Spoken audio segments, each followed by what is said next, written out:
आप देख रहे हैं एमडी कल्टिवेशन नॉवल। अगर आपको हमारा कंटेंट पसंद आता है तो लाइक, शेयर और सब्सक्राइब जरूर करें। जैसे ही आध्यात्मिक ऊर्जा लगातार मून पियर्सिंग स्वॉर्ड में प्रवाहित होने लगी, तलवार का शरीर तुरंत चांदी जैसी सफेद रोशनी से जगमगा उठा। किन फैंग रुका नहीं, उसने उसमें आध्यात्मिक ऊर्जा का संचार जारी रखा। स्वर्ग श्रेणी के उच्च श्रेणी के जादुई कलाकृति को अपनी अधिकतम शक्ति को उजागर करने के लिए बहुत अधिक आध्यात्मिक ऊर्जा की आवश्यकता होती है।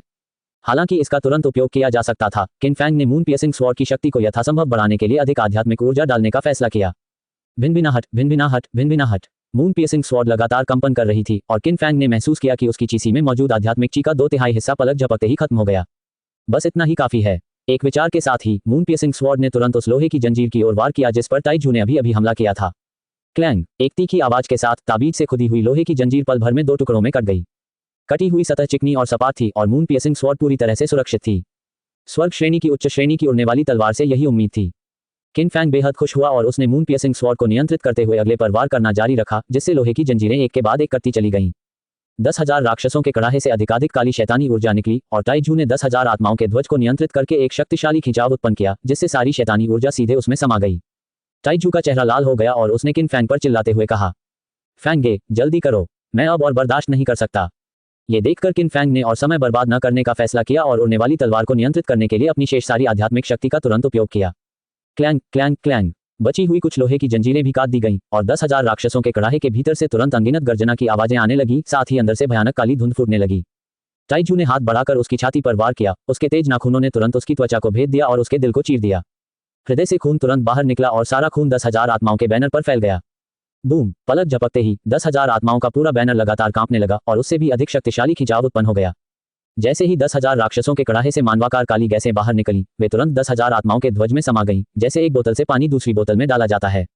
हालांकि 10,000 राक्षसों के कड़ाहे के भीतर मौजूद 10,000 राक्षसी अवशेष आत्माएं पहले ही बाहर निकल चुकी थी, फिर भी उनकी इच्छाशक्ति 10,000 राक्षसों के कड़ाहे के भीतर ही बनी हुई थी। इस पल 10,000 आत्माओं के बैनर द्वारा 10,000 राक्षसों के कड़ाहे से सभी राक्षसों को अवशोषित करने के बाद उसका पूरा शरीर गहरा काला हो गया था और उस पर बनी खोपड़ी और भी अधिक भयानक और डरावनी हो गई थी, मानो वह जीवित होने वाली हो। 10,000 राक्षसों का कड़ाहा राक्षसों का सहारा खोकर तुरंत नीचे गिर गया। तेज बुद्धि वाले ताइजू ने उसे पकड़ा और कड़ाहे के साथ उड़कर किन फैंग के बगल वाली एक चट्टान पर जा गिरा। फैंगे, ये चीज तुम्हारी है। ताइजू मुस्कुराया और सीधे 10,000 राक्षसों का कड़ाहा किन फैंग की ओर फेंक दिया, फिर खुशी से अपने हाथ में फीके पड़े 10,000 आत्माओं के ध्वज की प्रशंसा करने लगा। किन फैंग ने 10,000 राक्षसों का कड़ाहा उठाया और उसकी जांच की। स्वर्ग स्तर की प्राथमिक जादुई कलाकृति, औषधीय गोलियों को परिष्कृत करने में सक्षम, राक्षसी आत्माओं को दबाने और नियंत्रित करने में सक्षम। उसके पास उपयुक्त रसायन भट्टी की कमी थी। हालांकि 10,000 राक्षसों की कड़ाही कुछ ज्यादा ही शक्तिशाली थी, लेकिन कम से कम उसे इसके फटने की चिंता तो नहीं करनी पड़ती। 10,000 राक्षसों का कड़ाहा निर्धन था। जैसे ही दैवीय चेतना की छाप कड़ाहे पर पड़ी, पल भर में ही वह सफलतापूर्वक शुद्ध हो गया। परिष्करण के बाद 10,000 राक्षसों का कड़ाहा एक विचार मात्र से अपना आकार बदल सकता था। किन फैंग ने इसे हथेली के आकार में परिवर्तित किया और आसपास के वातावरण का सर्वेक्षण शुरू करने से पहले इसे अपनी भंडारण अंगूठी में रख दिया। मैग्मा के ऊपर पृथ्वी की एक सफेद गर्म परत थी, जहां कभी कभी अपरिष्कृत गहरे लाल रंग के रक्त आत्मा पत्थर देखे जा सकते थे। अपरिष्कृत रक्त आत्मा पत्थर बेकार गोलियों, उपजाऊ औषधीय गोलियों के समान थे, वे अनुपयोगी थे और उनका पुनर्चक्रण नहीं किया जा सकता था। अन्य साधक उन्हें बिल्कुल भी नहीं चाहते थे। किन फैंग ने योजना बनाई थी कि जब उसे उनकी जरूरत होगी तो वह उन्हें धीरे धीरे खोदकर निकाल लेगा। अब जबकि 10,000 राक्षसों का कड़ाहा हासिल हो चुका था, किन फैंग तुरंत ताइजू के साथ उसी रास्ते से वापस लौट गया जिससे वह आया था। जब वे पर्वतीय घाटी से बाहर निकले, उन्हें 1000 केव्स माउंटेन से लड़ाई की आवाजें स्पष्ट रूप से सुनाई दे रही थी और शोरगुल कम नहीं था, जिससे संकेत मिलता था कि युद्ध छिड़ गया था। किन फैंग और ताइजू तुरंत पहाड़ की चोटी पर दौड़ पड़े और 1000 गुफाओं वाले पहाड़ की ओर देखने के लिए एक गुप्त स्थान ढूंढ लिया। 1000 केव्स माउंटेन अब काली ऊर्जा से घिरा हुआ था। पर्वत श्रृंखला की प्रत्येक गुफा से लगातार काली शैतानी ऊर्जा निकल रही थी। तीनों महान संप्रदायों के लोग पहले ही एक अराजक लड़ाई में लगे हुए थे। सभी पर्वत शिखर पर कब्जा करने की पूरी कोशिश कर रहे थे और अन्य स्वतंत्र साधक भी अपने आसपास अवसरों की तलाश कर रहे थे। शून्य लोक में विभिन्न उड़ने वाली तलवारें और जादुई कलाकृतियां आपस में टकराईं और ताबीजों और मंत्रों का प्रकाश लगातार शून्य लोक में विस्फोटित होता रहा। पल भर में ही अनगिनत लोग हताहत हो गए। किन फैंग ने ताइजू से पूछा, ऐसा लगता है कि यह शैतानी ऊर्जा अभी अभी आपके 10,000 आत्माओं के बैनर से लीक हुई है ना? हे, अभी अभी वे राक्षस बहुत शक्तिशाली थे, इसलिए कुछ शैतानी ऊर्जा बाहर निकल गई। उनके लिए इसकी थोड़ी सी गंध मिलना बिल्कुल सही समय था। उद्धरण चिन्ह उद्धरण चिन्ह।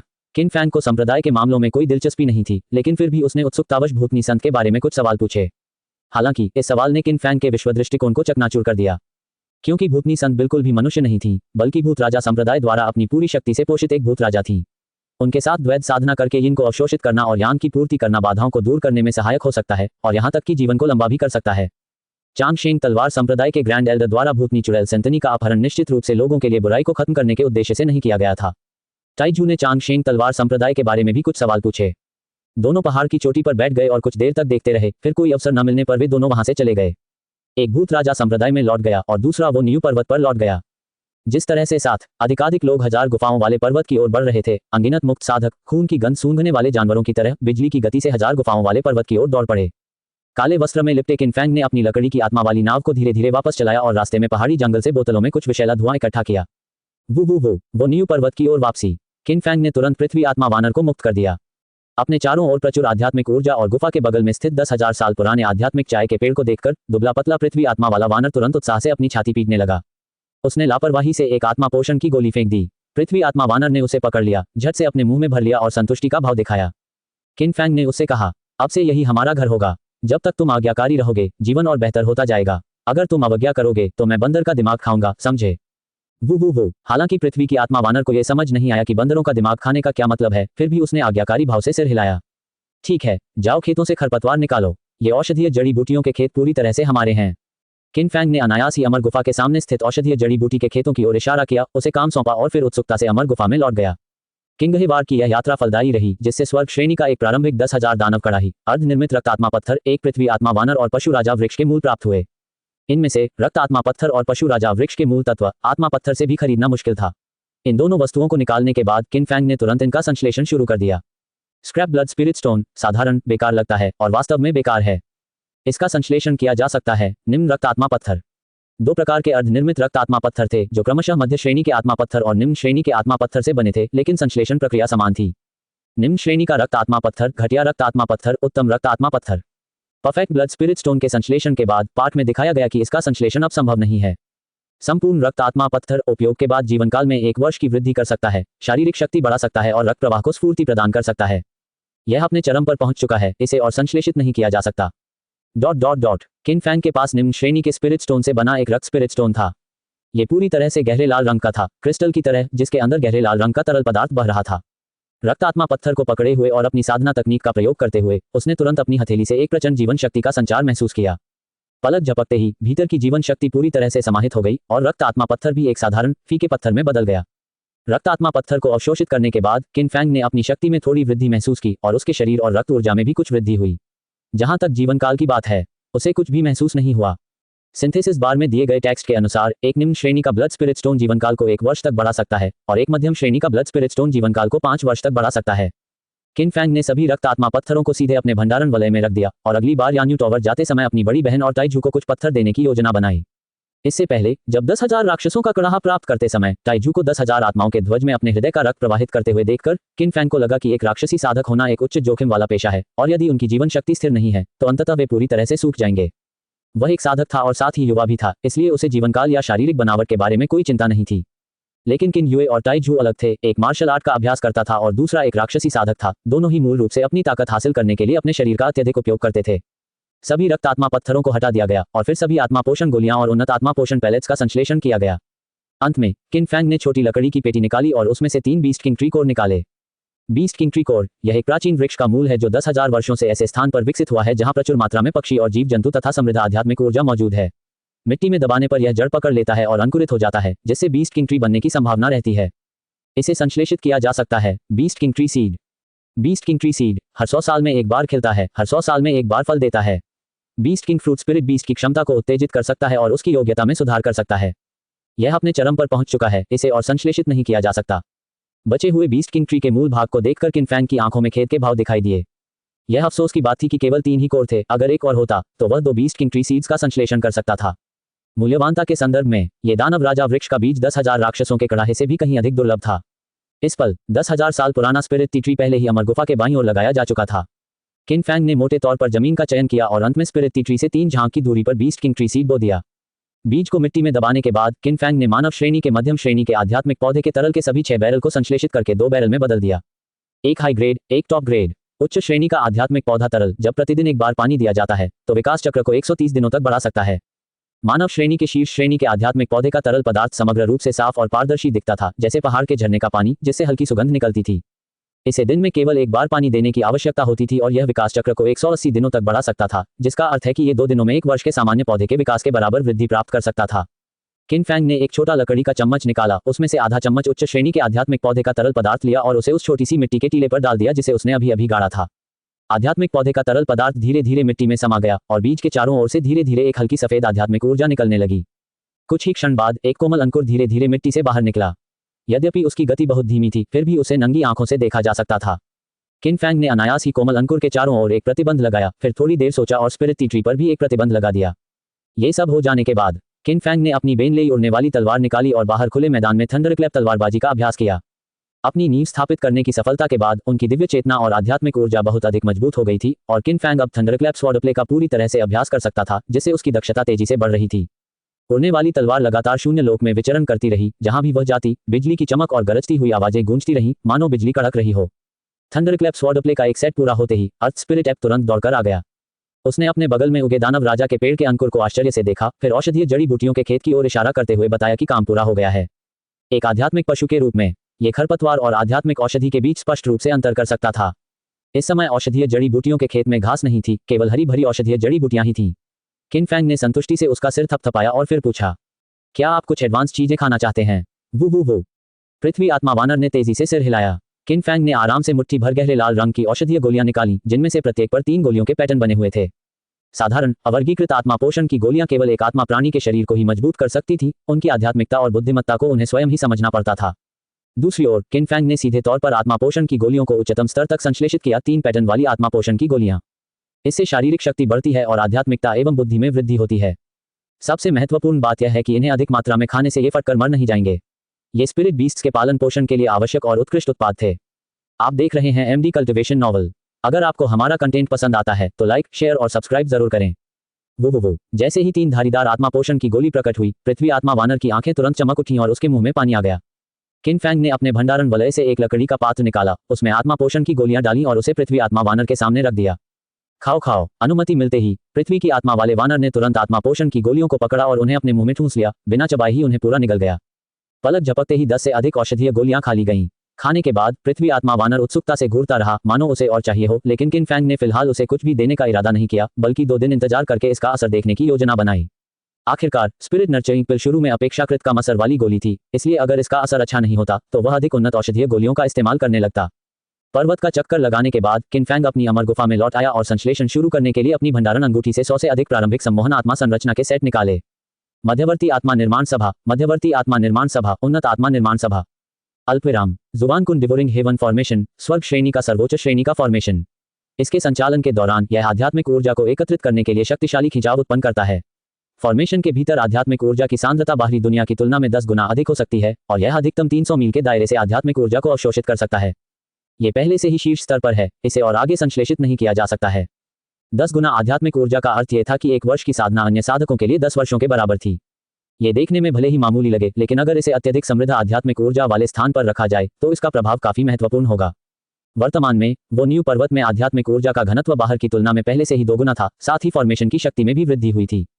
ये सोचकर किन फैंग पहले से ही उत्साहित हो गया था। जुबानकुन डिवोरिंग हेवन फॉर्मेशन में कोई फॉर्मेशन फ्लैग नहीं था, केवल 3 गोलाकार जेड शंकु थे जिन पर जुबानकुन की नक्काशी की गई थी, जो शुभ बादलों और शुभ जानवरों से सुशोभित थे और पैगोडा के आकार के थे। बस उन्हें एक त्रिकोण में व्यवस्थित करना था, फॉर्मेशन को सक्रिय करना था और फिर उसके अंदर बैठ जाना था। किन फैंग ने मूल पंचस्तरीय गैदरिंग स्पिरिट फॉर्मेशन को जुबानकुन डिवोरिंग हेवन फॉर्मेशन से बदल दिया और फिर उसका अनुभव करने के लिए उसके अंदर बैठ गया। संरचना के भीतर मौजूद आध्यात्मिक ऊर्जा को मान के अनुसार स्वतंत्र रूप से समायोजित किया जा सकता था और किन फैंग ने सीधे 10 गुना आध्यात्मिक ऊर्जा का प्रयास किया।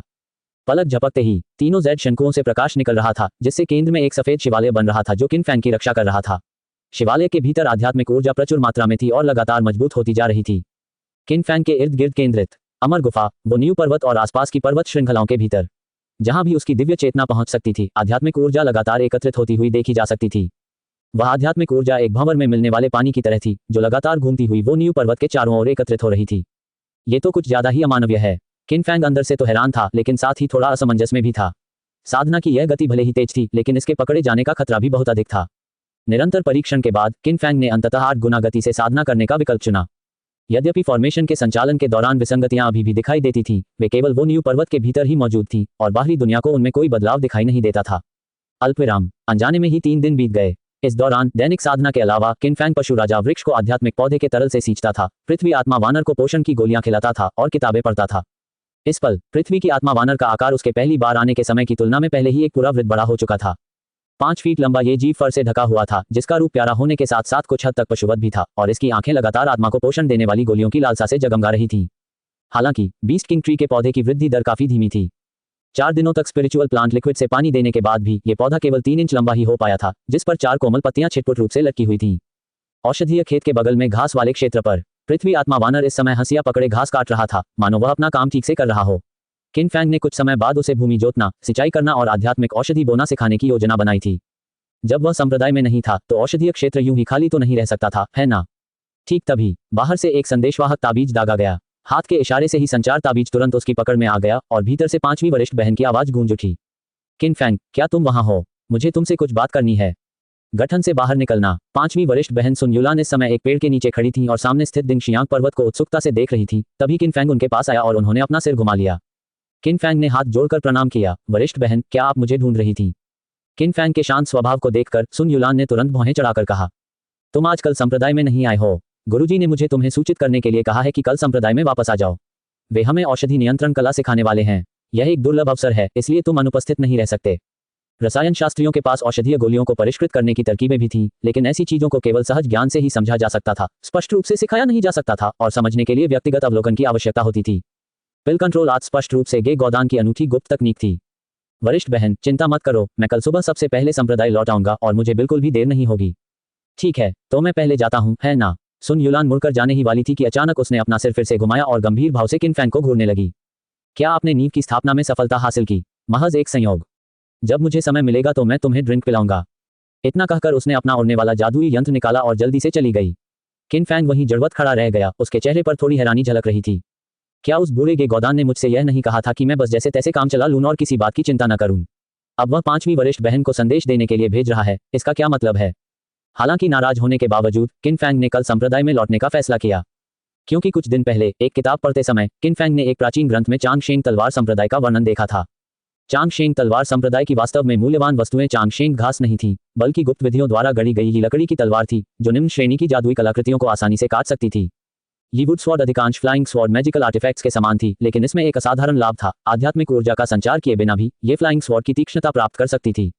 इसका मतलब यह था कि ये लकड़ी की तलवार रखने वाले साधारण लोगों के पास भी निम्न स्तर के साधकों को मारने का मौका था।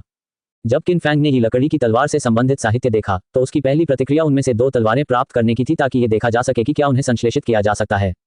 अगर इन्हें संश्लेषित किया जा सकता तो वह और अधिक मात्रा में प्राप्त कर लेता और अपनी बहन के लिए एक उपयोगी हथियार बना लेता। अल्पविराम। अगले दिन किन फैंग शेन डैन पीक के मुख्य हॉल में समय से पहले पहुंच गया और वह खाली था। आधी अगरबत्ती के बराबर इंतजार करने के बाद 30 साल का एक आदमी धीरे धीरे अंदर आया। यह उनके दूसरे वरिष्ठ भाई थे। किन फैंग ने उन्हें केवल एक बार तब देखा था जब वह पहली बार शिष्य बने थे, और उसके बाद उनका कोई संपर्क नहीं हुआ था, यहाँ तक कि वह उनका नाम भी नहीं जानते थे। उसने भावहीनता से किन फैंग की ओर देखा, कुछ नहीं कहा और सीधे मुख्य हॉल के बगल वाले गलियारे में चला गया। क्योंकि उसने छुपाने वाले स्वर्ग के वस्त्र से रूपांतरित सफेद वस्त्र पहन रखा था, इसलिए दूसरे वरिष्ठ भाई किन फैंग की शक्ति को भेद नहीं सके, लेकिन किन फैंग ने उन्हें एक नजर में ही पहचान लिया। ये तो बस मध्य चरण की नींव थी, इसमें घमंड करने की क्या बात थी? अगर आसपास कोई न होता तो इस तरह के कचरे को एक ही तलवार से काटा जा सकता था। ठीक तभी बाहर से 2 या 3 और लोग अंदर आए, और सभी जीवित सीनियर ब्रदर्स और सीनियर सिस्टर्स आ चुके थे। सुन युलान ने किन फैंग को समय पर पहुंचते देखा, उसके चेहरे पर खुशी की मुस्कान थी और उसने उनके बगल वाले रास्ते की ओर इशारा किया। छोटे भाई, जल्दी करो और हमारे साथ आओ। गुरुजी औषधि बनाने वाले कमरे में हमारा इंतजार कर रहे होंगे। ठीक है। किन फैंग मुस्कुराया और सिर हिलाकर तुरंत उसके पीछे चल दिया। उसी समय उसने बाकी दोनों वरिष्ठ भाइयों को भी दोस्ताना मुस्कान देने की तैयारी की, लेकिन वे ठंडे और पहले वाले की तरह ही घमंडी थे। अल्पविराम। गलियारे के अंत में एक विशाल औषधि शोधन कक्ष था। औषधि भट्टी और औषधीय सामग्री सब तैयार थी। गे गौदान पास ही एक कुर्सी पर आंखें बंद करके आराम कर रहे थे। जब सभी लोग आ गए तभी वह खड़ा हुआ और पृथ्वी की अग्नि को नियंत्रित करना शुरू किया, साथ ही साथ यह कहते हुए, इसके बाद मैं पिल कंट्रोल आर्ट्स का उपयोग करके फाउंडेशन एस्टेब्लिशमेंट पिल्स के 3 बैचों को परिष्कृत करूंगा। जो भी इसे सीख लेगा वह अब से सीनियर ब्रदर होगा। बोलने के बाद गे गौदान ने तुरंत काम शुरू कर दिया। धरती की आग दहाड़ उठी और औषधि निर्माण कक्ष का तापमान अचानक बढ़ गया। एक एक करके औषधीय सामग्री दिव्य चेतना से घिरी हुई औषधि भट्टी में डाली जाने लगी। किन फैंग को पिल कंट्रोल आर्ट्स के बारे में कुछ भी समझ नहीं था, उसने तो बुनियादी रसायन शास्त्र में भी पूरी तरह महारत हासिल नहीं की थी। तीनों कीमियाग्री सत्रों को देखने के बाद उसे मोटे तौर पर गोली नियंत्रण कलाओं की कार्यप्रणाली समझ में आ गई। यदि औषधि नियंत्रण कला का प्रयोग करके कीमियाग्री सफल होती तो निश्चित रूप से उच्च श्रेणी की औषधीय गोलियां प्राप्त होती, यदि असफल होती तो वह बेकार गोली एक्सपायर्ड पिल होती। केवल उन्हीं औषधीय गोलियों को औषधि नियंत्रण कला का उपयोग करके परिष्कृत किया जा सकता था जिनसे व्यक्ति को पुनर्तः परिचित हो। फाउंडेशन एस्टेब्लिशमेंट पिल्स के 3 बैचों को परिष्कृत करने के बाद गे गौदान थका हुआ सा दिख रहा था। उसने अपने सामने खड़े 4 लोगों से कहा, अगले चरण में मैं आपको 3 घंटे का समय दूंगा। जो भी व्यक्ति उच्च श्रेणी की फाउंडेशन एस्टेब्लिशमेंट पिल या मानव श्रेणी की फाउंडेशन एस्टेब्लिशमेंट पिल को परिष्कृत कर लेगा, वह सीनियर ब्रदर बन जाएगा। गे गौदान द्वारा आवश्यकताओं का उल्लेख करने के बाद उन्होंने प्रत्येक व्यक्ति को औषधीय सामग्रियों के 3 सेट दिए और फिर उन्हें भेज दिया। ताज़ा परिष्कृत औषधीय गोलियों में अभी भी हल्की गर्माहट और एक समृद्ध सुगंध थी, इसलिए किसी के द्वारा धोखाधड़ी करने की कोई आशंका नहीं थी। गलियारे के बाहर कई छोटे छोटे दवा बनाने के कमरे थे, प्रत्येक व्यक्ति के लिए एक। सन युलान को छोड़कर बाकी तीनों जल्दी से अपने औषधि निर्माण कक्ष में प्रवेश कर गए। ऐसा प्रतीत होता था कि वे वरिष्ठ भाई का पद जीतने के लिए दृढ़ संकल्पित थे। किन फैंग ने सुन युलान से पूछा, 5वीं वरिष्ठ बहन, वरिष्ठ भाई बनने के क्या फायदे हैं? क्या तुम सीनियर ब्रदर बनना चाहते हो? सुन युलान ने शरारती मुस्कान के साथ कहा, वरिष्ठ भाई बनना उपशिक्षक बनने के बराबर है। निश्चित क्षेत्र को छोड़कर आप पूरे संप्रदाय में स्वतंत्र रूप से घूम सकते हैं और खुले तौर पर लेन देन कर सकते हैं। आपको कार्यों के चयन में भी प्राथमिकता मिलती है। संक्षेप में समझाने के बाद सन युलान भी दवा बनाने वाले कमरों में से एक में चली गई। किन फैंग ने किनारे पर एक जगह चुनी और मन ही मन खुद को भाग्यशाली महसूस किया। किन फैंग ने औषधीय गोलियों के संश्लेषण के नियमों में तब महारत हासिल कर ली थी जब वह बेकार गोलियों का संश्लेषण किया करता था। यदि वह समय पर संश्लेषण कर लेता तो गोली की सुगंध और तापमान दोनों ही ताज़ा निर्मित औषधीय गोलियों के समान होते, जिससे वह उन्हें पूरी तरह से धोखा दे सकता था। किन फैंग को मूल रूप से उपप्रमुख पद में कोई दिलचस्पी नहीं थी, लेकिन वरिष्ठ भाई की पहचान ने उन्हें संप्रदाय के भीतर स्वतंत्र रूप से घूमने और खुलेआम लेन देन करने की अनुमति दी। ये लाभ इतना लुभावना था कि वह कुछ कह ही नहीं सकते थे। मैं सीनियर ब्रदर का पद पाने के लिए दृढ़ संकल्पित हूँ। किन फैंग की आंखें चमक उठी जब उसने औषधि निर्माण कक्ष के पत्थर के दरवाजे को बंद कर दिया और एक प्रतिबंध लगा दिया। अंत में उसने अपने भंडारण वलय से 10,000 राक्षसों का कड़ाहा निकाला। आज 3 अपडेट आए हैं, फिलहाल एक अध्याय बाकी है। साथ ही कल के 2 सबसे बड़े समर्थकों को धन्यवाद, जातियांग गैंग माशुशु और उपयोगकर्ता 3,08,70,730। उसने 10,000 राक्षसों के कड़ाहे को अग्निकुंड के मुंह पर रखा और उसके बगल में रखी पत्थर की मेज पर छांटी हुई औषधीय जड़ी बूटियों के बंडलों को व्यवस्थित किया। ये सब पूरा करने के बाद किन फैंग ने बिना किसी हड़बड़ी के अपनी दिव्य चेतना को अग्निकुंड में लीन कर दिया और जमीन की आग को नियंत्रित करते हुए उसे बाहर निकाला और 10,000 राक्षसों के कड़ाहे को गर्म किया। गड़गड़ाहट गड़गड़ाहट गड़गड़ाहट। भयंकर जमीनी आग ने 10,000 राक्षसों के कड़ाहे के निचले हिस्से को बुरी तरह झुलसा दिया, जिससे उसका तापमान बढ़ने में काफी समय लगा। इस समय बगल के रसायन शास्त्र कक्ष में आग की लपटों की आवाज काफी कम हो गई थी, जिससे ये संकेत मिलता है कि वे शोधन और गोली पृथक्करण के चरणों में प्रवेश कर चुके थे। किन फैंग थोड़ा चिंतित महसूस कर रहा था, इसलिए उसने तुरंत ही जमीन में लगी आग को अधिकतम शक्ति पर सेट कर दिया। पल भर में पूरा रसायन कक्ष जमीन में लगी आग की सीटी जैसी आवाज से भर गया और तापमान तेजी से बढ़ गया। ये 10,000 राक्षसों का कड़ाहा बहुत टिकाऊ है ना? ये देखकर कि लंबे समय बाद भी 10,000 राक्षसों का कड़ाहा उचित तापमान तक नहीं पहुंचा था, किन फैंग को थोड़ी निराशा महसूस हुई। जैसे ही वह ये विचार कर रहा था कि क्या उसे किसी दूसरे पिल फर्नेस में बदलना चाहिए, तभी 10,000 राक्षसों के कड़ाहे के अंदर का तापमान अंततः बढ़ गया। उनकी दिव्य चेतना ने औषधीय जड़ी बूटियों के प्रत्येक डंठल को घेर लिया, धीरे धीरे उन्हें कड़ाही में डाला जहां उन्हें लगातार उच्च तापमान पर जलाया जाता था, और इस दौरान हरी पत्तियों को नष्ट करना, रस निकालना, तरल को संघनित करना, सांद्रित करना, परिष्कृत करना और गोलियों को अलग करना जैसी प्रक्रियाएं चलती रहीं। किन फैंग रसायन शास्त्र की प्रक्रिया के पहले चरण में पहले से ही असाधारण रूप से कुशल था। गोलियों को अलग करने का चरण वह समय था जब विस्फोट होने की सबसे अधिक संभावना थी। हालांकि किन फैंग को इसकी परवाह नहीं थी, संश्लेषण से ऐसी कोई समस्या नहीं थी जिसका समाधान न हो सके। गोलियों के अलग होने की प्रक्रिया पूरी होने के बाद 10,000 राक्षसों के कड़ाहे के अंदर 8 चिकनी छोटी औषधीय गोलियां दिखाई दी। सामान्य रसायन शास्त्र प्रक्रिया के अनुसार आकाश और पृथ्वी में निहित तत्वों को अवशोषित करने के लिए उन्हें अभी भी कड़ाही के अंदर ही ढाला जाना आवश्यक होगा। लेकिन किन फैंग की रसायन विद्या की विधि बहुत सरल थी। बस बहुत हो गया, विस्फोट करो। किन फैंग ने सीधे अग्निकुंड पर लौ का तापमान कम कर दिया और 10,000 राक्षसों के कड़ाहे के अंदर का तापमान तुरंत असंतुलित हो गया, जिससे औषधीय गोलियों की अवशोषित शक्ति तुरंत वापस आ गई। बूम! रसायन शास्त्र कक्ष में एक धीमी सी आवाज गूंजी। किन फैंग ने अपनी दिव्य चेतना से 8 फेंकी हुई गोलियों को घेर लिया, उन्हें बाहर निकाला और फिर तुरंत औषधीय जड़ी बूटियों का दूसरा बैच उसमें मिला दिया। 8 बेकार गोलियों को संश्लेषित करके एक मध्यम श्रेणी की नींव स्थापित करने वाली गोली बनाई जा सकती थी। उच्च श्रेणी की नींव स्थापित करने वाली गोली बनाने के लिए कम से कम 4 भट्टियों की आवश्यकता होती थी। कुछ क्षण के संकोच के बाद किन फैंग ने चुपके से अपने भंडारण वलय से फाउंडेशन एस्टेब्लिशमेंट पिल औषधीय जड़ी बूटियों का एक और सेट निकाला और उन्हें पत्थर की मेज पर रख दिया। हालांकि यह नियमों के खिलाफ था, लेकिन हो सकता है कि दूसरे लोग भी ईमानदार न हों। उदाहरण के लिए बगल में स्थित रसायन शास्त्र कक्ष, जहां दूसरे वरिष्ठ भाई का कार्यालय था, दूसरी बार विस्फोट हो चुका था। रसायन विद्या कक्ष के बाहर गलियारे में गे गौदान भट्टियों के लगातार फटने की आवाजें सुनता रहा और उसकी आंखों में निराशा के भाव दिखाई दिए। किन फैंग को छोड़कर बाकी सभी बचपन से ही संप्रदाय में शामिल होकर रसायन विद्या में उनका अनुसरण कर रहे थे। 10 साल से अधिक समय बीत जाने के बाद भी वे फाउंडेशन एस्टेब्लिशमेंट पिल में पूरी तरह महारत हासिल नहीं कर पाए थे। ये सब निकम्मे लोग हैं, गे गौदान ने क्रोधित होकर शाप दिया। इसी क्षण किन फैंग जिस रसायन शास्त्र कक्ष में स्थित था, वहां से भट्टी के विस्फोट की आवाज फिर से सुनाई दी। सबसे बड़ा निकम्मा... 3 घंटे जल्दी बीत गए। गे गौदान मुख्य हॉल में भावहीन होकर बैठे थे और एक के बाद एक 5 शिष्यों से औषधीय गोलियां ग्रहण कर रहे थे। उच्च श्रेणी, बस उच्च श्रेणी से थोड़ा ही कम, कितना अफसोस की बात है। मध्यम स्तर की गुणवत्ता अभी बहुत दूर है। उन पांचों में से तीसरे वरिष्ठ भाई, चौथे वरिष्ठ भाई और पांचवीं वरिष्ठ बहन को मौके पर ही बाहर कर दिया गया। अपने दूसरे शिष्य शेन चोंग को 2 उच्च श्रेणी की नींव स्थापना की गोलियां पकड़े हुए देखकर गे गौदान के चेहरे पर अंततः थोड़ी नरमी आ गई। हालांकि वे सभी असफल रहे, लेकिन हर कोई पूरी तरह से असफल नहीं था।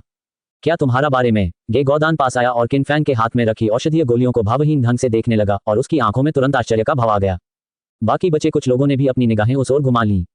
किन फैंग के हाथ में मौजूद फाउंडेशन एस्टेब्लिशमेंट पिल गोल और भरी हुई थी, जिसमें एक समृद्ध सुगंध थी और उस पर हल्के से दिखाई देने वाले ड्रैगन के आकार के निशान थे। ये सबसे मानक उच्च श्रेणी की औषधीय गोली थी। एक कदम और आगे बढ़ने पर यह मानव श्रेणी में प्रवेश कर सकती थी। लेकिन अभी अभी किन फैंग के रसायन शास्त्र कक्ष में सबसे अधिक विस्फोट हुए थे, तो वह इस तरह की औषधीय गोली कैसे बना सकता था? गे गौदान ने भौहें चढ़ाईं, अपने हाथ में औषधीय गोली ली और बार बार उसकी जांच की। फिर शेन चोंग द्वारा परिष्कृत फाउंडेशन एस्टेब्लिशमेंट पिल को उठाया। मुख्य हॉल में काफी देर तक सन्नाटा छाया रहा। गे गौदान अपनी कुर्सी पर वापस आकर बैठ गया और फिर किन फैंग और शेन चोंग से बात करने लगा। किन फैंग ने हाल ही में संप्रदाय में प्रवेश किया है और वह संप्रदाय के नियमों और संरचना से परिचित नहीं है। वरिष्ठ भाई का पद अस्थायी रूप से शेन चोंग द्वारा संभाला जाएगा। किन फैंग को सीनियर ब्रदर का इलाज मिल सकता है और 1 साल में आप दोनों के बीच विजेता का निर्धारण करने के लिए एक अलग प्रतियोगिता होगी। कैसा रहेगा ये? मुझे कोई आपत्ति नहीं है। वरिष्ठ भाई का पदभार संभालने का अवसर मिलने पर शेन चोंग को स्वाभाविक रूप से कोई आपत्ति नहीं थी। उसने अपना सिर घुमाया और किन फैंग को धमकी भरी निगाहों से घूरा। अगर तुमने आपत्ति करने की हिम्मत की तो मैं तुम्हें इसका पछतावा करवाऊंगा। मुझे भी कोई आपत्ति नहीं है। किन फैंग ने अपना सिर घुमाया। शेन चोंग को उस निगाह से देखा जैसे कोई मृत व्यक्ति को देखता है। फिर उसके चेहरे पर एक हल्की सी मुस्कान आ गई। ये देखकर कि उन दोनों को कोई आपत्ति नहीं थी, गे गौदान ने पीक मास्टर टोकन निकाला, हाथ की मुद्रा बनाई, टोकन पर रेखा खींची और फिर उग्रता से इशारा किया। एक पल में किन फैंग को महसूस हुआ कि उसकी पहचान चिन्ह में कुछ जुड़ गया है। इसके साथ वह संप्रदाय के निषिद्ध क्षेत्र के बाहर कहीं भी निर्बाध रूप से जा सकेगा। इस बिंदु पर गे गौदान ने उदासीनता से कहा, चूंकि सभी को कोई आपत्ति नहीं है तो आप लोग जा सकते हैं। शेन चोंग, यहीं रहो। मुख्य हॉल से बाहर निकलते समय बाहर किए गए दोनों सीनियर ब्रदर्स ने किन फैंग पर जबरदस्ती मुस्कुराने की कोशिश की, लेकिन किन फैंग ने उनकी तरफ ध्यान नहीं दिया और सीधे 5वीं सीनियर सिस्टर सन युलान से मिलने चले गए। इस समय वह उदास लग रही थी, अपनी स्कर्ट का कोना पकड़े हुए अपनी अमर गुफा की ओर चल रही थी। किन फैंग को उसके करीब आते देख उसने जबरदस्ती मुस्कुराते हुए उसे बधाई दी। छोटे भाई, तुम कमाल हो। महज किस्मत की बात है। किन फैंग ने विनम्रतापूर्वक उत्तर दिया और फिर उसके साथ साथ चलने लगी। दोनों अमर गुफा क्षेत्र की ओर चलते हुए बातें करते रहे। जब वे लगभग वहां पहुंच गए तो किन फैंग ने अंततः मुख्य विषय के बारे में पूछा। वरिष्ठ बहन, मैंने सुना है कि संप्रदाय में एक बहुत शक्तिशाली उड़ने वाली तलवार है। उसके बोलने से पहले ही सुन युलान ने हाथ हिलाकर उसे बीच में ही रोक दिया। उसने अपने मुंह में मौजूद स्पिरिट फ्रूट को निगलते हुए झुंझलाहट भरे लहजे में कहा, अब जब आपने इसका जिक्र किया है तो मुझे याद आ गया। पिछली बार आपने जो 300 औषधीय गोलियां तैयार की थी उनके लिए योगदान अंक जारी कर दिए गए हैं। स्वर्गीय रहस्य शिखर पर जाकर देखना न भूलें। आप शायद ये लकड़ी की तलवार की बात कर रहे हैं, जो हमारे संप्रदाय की एक अनूठी वस्तु है। ये लकड़ी की तलवार प्राप्त करने की शर्तें काफी कठिन लगती हैं। दूसरे वरिष्ठ भाई ने कई वर्षों तक संप्रदाय के लिए औषधीय गोलियां बनाने का कठिन परिश्रम किया है ताकि वे इसके बदले में एक तलवार प्राप्त कर सकें। किन फैंग को अब ये लकड़ी की तलवार के बारे में एक सामान्य जानकारी हो गई थी। ये वस्तु संभवतः चांगशेंग तलवार संप्रदाय के अस्तित्व की नींव थी, इतनी अधिक कि यह संप्रदाय के भीतर भी व्यापक रूप से प्रसारित नहीं थी, बाहर तो बिल्कुल भी नहीं।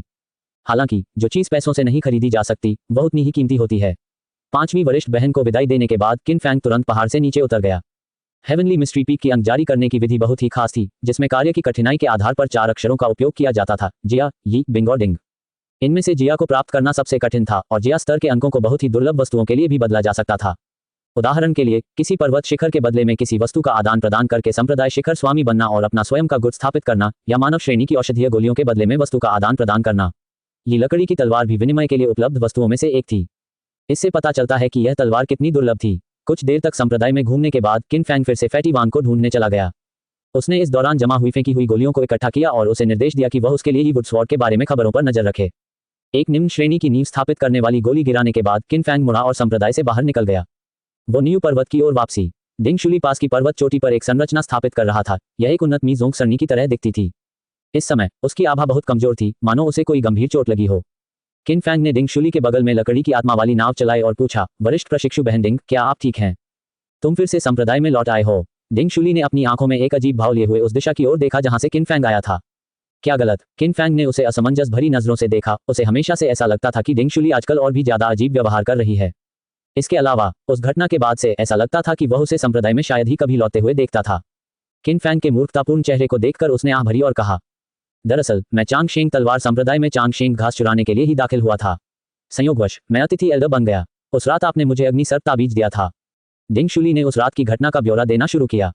समूह के इकट्ठा होकर रवाना होने के बाद उनका सामना वास्तव में भूत राजा संप्रदाय के लोगों से हुआ।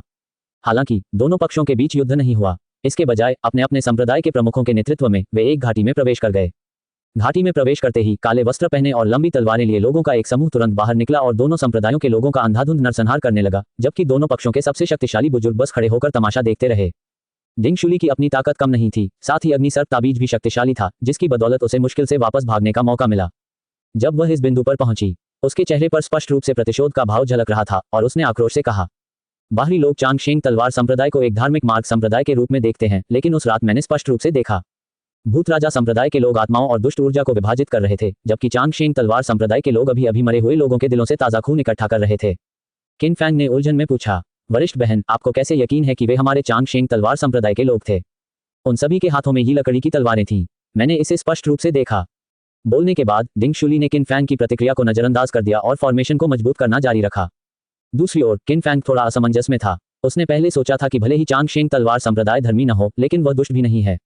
उन्हें यह उम्मीद नहीं थी कि वे बाहरी तौर पर तो गुणी होंगे लेकिन भीतर से दुष्ट होंगे। डिंगशुली को दोनों संप्रदायों का रहस्य पता चल गया था, इसलिए इसमें कोई आश्चर्य की बात नहीं है कि वह इस दौरान संप्रदाय में वापस नहीं लौटी थी। फिर भी मुझे पहले कुछ ही वुड स्वॉर्ड्स हासिल करने की कोशिश करनी चाहिए। किन फैंग ने आह भरी और अपनी अमर गुफा की ओर उड़ने के लिए मुड़ गया, जबकि संप्रदाय से जुड़ाव की उसकी भावना थोड़ी और कमजोर हो गई। वो न्यू पर्वत की ओर वापसी। जैसे ही किन फैंग ने अपनी लकड़ी की आत्मा वाली नाव को किनारे रखा, उसने देखा कि पृथ्वी की आत्मा वाला बंदर उसमें से कूद गया। वह जमीन पर बैठ गया और उत्सुकता से किन फैंग के हाथ में मौजूद भंडारण अंगूठी को देखने लगा। इस पल वो न्यू पर्वत के सभी समतल क्षेत्रों को पृथ्वी आत्मा वानर ने खेतों में बदल दिया था, लेकिन खेतों की मीणों को अभी तक विभाजित और खोदा नहीं गया था, क्योंकि किन फैंग ने उसे यह करना नहीं सिखाया था। तुमने अच्छा किया, बाद में मैं तुम्हारे लिए आयरन माउंटेन मार्केट से कुछ और उन्नत सामान लाऊंगा। किन फैंग ने अपनी भंडारण अंगूठी से मुट्ठी भर मानव श्रेणी की आत्मा पोषण गोलियां निकाली और उन्हें पृथ्वी आत्मा वानर की हथेली में रख दिया। पृथ्वी आत्मा वानर द्वारा आत्मा पोषण की गोलियां खाने के बाद उसने तुरंत आज्ञाकारी रूप से किन फैंग के कपड़ों पर पड़ी सिलवटों को थपथपाया, फिर अपना हाथ पास के अव्यवस्थित खेतों की ओर इशारा किया। किन फैंग ने उसका सिर सहलाया और उसे खेत के क्षेत्रों को विभाजित करना और मेढ़े बनाना सिखाना शुरू किया। इसने पल भर में ही सीख लिया। एक कुदाल पकड़े और जमीन पर खड़े होकर अपने पैरों को फैलाकर उसने कुदाल को ऊपर उठाया और मेढ़ बनाने के लिए मिट्टी को जोर शोर से खोदा, और यह काम उसने काफी कुशलता से किया। किन फैंग वहीं खड़े होकर निगरानी कर रहे थे। कुछ देर बाद वह मुड़ा और अपनी अमर गुफा के सामने खुले स्थान पर लौट आया, मानव श्रेणी का आध्यात्मिक पौधा तरल निकाला और पशु राजा वृक्ष को पानी दिया। इस समय बीस्ट किंग ट्री पहले ही 6 इंच लंबा हो चुका था और उस पर 9 कोमल हरे पत्ते थे। हालांकि यह अभी एक छोटा पौधा ही था, लेकिन यह पहले से ही आध्यात्मिक ऊर्जा का उत्सर्जन कर सकता था, जिससे वो न्यू पर्वत के आसपास की आध्यात्मिक ऊर्जा और भी घनी हो गई थी। लकड़ी का चम्मच एक तरफ रखते हुए किन फैंग ने अपने कब्जों में आध्यात्मिक ऊर्जा का संचार किया। आध्यात्मिक ऊर्जा से उत्तेजित होते ही आवरणकारी वस्त्र तुरंत अपना आकार बदलने लगा और एक विशाल काले वस्त्र में परिवर्तित हो गया, जिसने उसके पूरे शरीर को ढक लिया। आयरन माउंटेन मार्केट तक की यात्रा लगभग 800 मील की थी। किन फैंग ने इस अवसर का उपयोग 1000 माइल शटल को आजमाने के लिए करने की योजना बनाई, जो कि स्वर्ग श्रेणी की एक उच्च श्रेणी की जादुई कलाकृति थी। निष्क्रिय शटल केवल 3 इंच लंबा था, बांस के पत्ते की तरह पतला था और पूरी तरह से हल्के हरे रंग का था। शटल किन फैंग के दिमाग से जुड़ा हुआ था। महज एक विचार से ये तुरंत 2 झांग लंबी और 3 ची चौड़ी एक पतली लकड़ी की नाव के आकार में बदल गया। किन फैंग उस पर चढ़ा, आध्यात्मिक ऊर्जा का संचार किया और शटल को नियंत्रित करने का प्रयास किया। भनभनाहट, हल्की सी कंपन सुनाई दी। किन फैंग को महसूस हुआ कि उसके शरीर की आधी आध्यात्मिक ऊर्जा पल भर में ही समाप्त हो गई और फिर आसपास का वातावरण धुंधला होने लगा। आप देख रहे हैं एमडी कल्टिवेशन नॉवल। अगर आपको हमारा कंटेंट पसंद आता है तो लाइक, शेयर और सब्सक्राइब जरूर करें। भिनभिनाहट, भिनभिनाहट, भिनभिनाहट। 1000 माइल शटल लगातार कंपन करता रहा, जिससे शून्य क्षेत्र में एक लंबी सफेद लकीर बनती चली गई। पलक झपकते ही किन फैंग को पहाड़ों के बीच आयरन माउंटेन मार्केट की रूपरेखा दिखाई देने लगी। अरे बाप रे, इतनी तेज! किन फैंग की आंखें चौड़ी हो गईं और उसने तुरंत 1000 माइल शटल को रोक दिया। अगर वह इसी तरह उड़ता रहा तो इससे काफी लोगों का ध्यान आकर्षित हो सकता था। उसने एक सुनसान जगह ढूंढी, 1000 माइल शटल को एक तरफ रखा और उसे अपने हाथ में पकड़ लिया। किन फैंग ने आखिरकार राहत की सांस ली। अगर वह सीधे आयरन माउंटेन मार्केट के ऊपर से उड़ता तो वह निश्चित रूप से एक स्पष्ट लक्ष्य बन जाता और कई लोगों की नजर उस पर होती। इतनी गति से मेरा अनुमान है कि नवजात आत्मा अवस्था का साधक भी इसका मुकाबला नहीं कर पाएगा। किन फैंग ने अपने हाथ में शटल को थपथपाया, उसकी आंखों में खुशी झलक रही थी। अपनी जान बचाने के लिए इस शटल को एक अनमोल खजाना माना जा सकता था। आयरन माउंटेन मार्केट में प्रवेश करने के बाद किन फैंग सीधे यान्यू टावर की ओर चला गया। यान्यू टावर की सबसे ऊपरी मंजिल खाली थी। बगल के प्रशिक्षण कक्ष में किन्युए लगातार अपनी तलवार चला रही थी और लकड़ी के पुतले पर वार कर रही थी। किन फैंग चुपचाप प्रवेश द्वार पर खड़ा होकर यह सब देख रहा था। कुछ समय अलग रहने के बाद किन्यू की आभा काफी मजबूत हो गई थी। किन फैंग ने मन ही मन एक अनुमान लगाया। अगर उसने फायर स्नैक टेलिस्मैन और हेवन रैंक मैजिकल आर्टिफैक्ट्स का इस्तेमाल नहीं किया होता तो शायद वह अब अपनी बहन का प्रतिद्वंद्वी नहीं होता। लेकिन मजबूत बनने की हमेशा एक कीमत होती है। अपनी ची अवलोकन तकनीक के एक साधारण स्कैन से ही किन फैंग ये बता सकता था कि उसकी ची और रक्त काफी कमजोर हो गए थे और शायद उसकी जीवन अवधि भी बहुत प्रभावित होगी। जब किन फैंग विचारों में डूबा हुआ था तब तक किन यू उसके पास आ चुकी थी। वह मुस्कुराई और किन फैंग के गालों को चुटकी से दबाते हुए पसीना पोंछते हुए बोली, तुम फिर से यहाँ आ गए। किन फैंग मुस्कुराया, मुख्य हॉल में लौटा, एक प्रतिबंध स्थापित किया और फिर पास की एक कुर्सी पर बैठ गया, चुपचाप उसे पानी पीते हुए देखता रहा। किन युए ने अपना पानी का प्याला नीचे रखा और भरे हुए चेहरे से किन फैंग से शिकायत की, इस समय इतना इधर उधर मत भागो। कुछ देर पहले लौह पर्वत बाजार में 2000 साल पुराने अग्नि आत्मा फल की खबर फैली थी। बहुत से लोग अग्नि आत्मा फल बेचने वाले को पाने की लालसा में हैं और प्रतिदिन बड़ी संख्या में साधकों को लूटा जा रहा है। बहन, चिंता मत करो, मैं बिल्कुल ठीक हो जाऊंगी, किन फैंग ने मुस्कुराते हुए जवाब दिया। फिर पूछा, बहन, आपकी ताकत में बहुत तेजी से वृद्धि हुई है, लेकिन आपके शरीर पर इसका असर तो पड़ना ही चाहिए, है ना? किन युए एक पल के लिए चौंक गई, फिर तुरंत अपना सिर हिलाया और मुट्ठी उठाकर बोली, तुम्हारी बहन का शरीर तो कमाल का है। क्या आपको लगता है कि साधक की ची अवलोकन तकनीक बेकार है? किन फैंग ने अपनी आंखें घुमाई, फिर सभी रक्त आत्मा पत्थरों को बाहर निकाल लिया। यह क्या है? Blood spirit stone. कहा जाता है कि ये जीवन काल बढ़ाते हैं, लेकिन मुझे यकीन नहीं है कि इसका असर कितना अच्छा होता है। किन यू ने रक्त आत्मा पत्थर को पहचान लिया था और किन फैंग को यह नहीं पता था कि उनके प्रभाव वास्तव में कितने शक्तिशाली थे, इसलिए उसने उससे मौके पर ही उनका उपयोग करने के लिए कहा। रक्त आत्मा पत्थर का उपयोग करने के दो तरीके हैं, प्रत्यक्ष अवशोषण या भीतर मौजूद सार को बाहर निकालने के लिए आध्यात्मिक शक्ति का उपयोग करना। किन फैंग को यकीन नहीं था कि उसकी बहन की साधना विधि उन्हें सीधे अवशोषित कर सकती है, इसलिए उसने सीधे आध्यात्मिक शक्ति का उपयोग करके एक उच्च श्रेणी के रक्त आत्मा पत्थर के सार को बाहर निकाला, उसे अपनी दिव्य चेतना से लपेटा और किन यू को भेज दिया। अपनी मूल प्रकृति खो देने के कारण रक्त आत्मा पत्थर तुरंत धुंधला हो गया और उसमें कई दरारें भी पड़ गईं। मुझे शक है कि तुम खास तौर पर मुझ पर इसका परीक्षण करने आए हो। किन युए ने शरारती अंदाज में किन फैंग को घूरा, फिर हाथ बढ़ाकर सार निकाला और उसे सीधे निगल लिया। किन फैंग की आंखों में एक सफेद रोशनी चमक उठी जब उसने अपनी बहन के शरीर में हो रहे बदलावों को ध्यान से देखा। रक्त आत्मा पत्थर का उपयोग करने के बाद उसके शरीर के भीतर की ऊर्जा और रक्त शक्ति में अचानक तीव्र उछाल आया। इस तीव्र उछाल के भीतर मजबूती के कुछ सूक्ष्म संकेत भी दिखाई दिए। उसकी उम्र बढ़ी या नहीं, ये किन फैंग को पता नहीं था, इसलिए वह केवल इतना ही पूछ सका, बहन, आपको कैसा लग रहा है? किन यू ने कुछ नहीं कहा, बस अपनी आंखें सिकोड़ लीं और अपने शरीर में हो रहे बदलावों को महसूस किया। काफी देर बाद उसने अपनी आंखें खोली, उसकी आंखों में आश्चर्य का भाव था और उसने पूछा, ये तुम्हें कहां से मिले? यह एक रहस्य है, लेकिन भविष्य में मैं आपको जितनी चाहें उतनी दिलवा सकता हूं। किन फैंग के चेहरे पर खुशी की लहर दौड़ गई, वह मन ही मन बहुत प्रसन्न था। किंगहे वार्ड में पाए जाने वाले रक्त आत्मा पत्थर मध्यम श्रेणी की आध्यात्मिक शिरा से प्राप्त हुए थे और उनकी मात्रा आश्चर्यजनक थी। अगर किन युए और ताइजू इनका इस्तेमाल कर लें तो ये इस जन्म में कभी खत्म नहीं होंगे।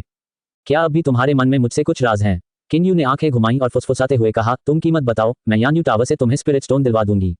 वैसे भी ये मेरी माँ का पैसा है, तो क्यों ना खर्च किया जाए।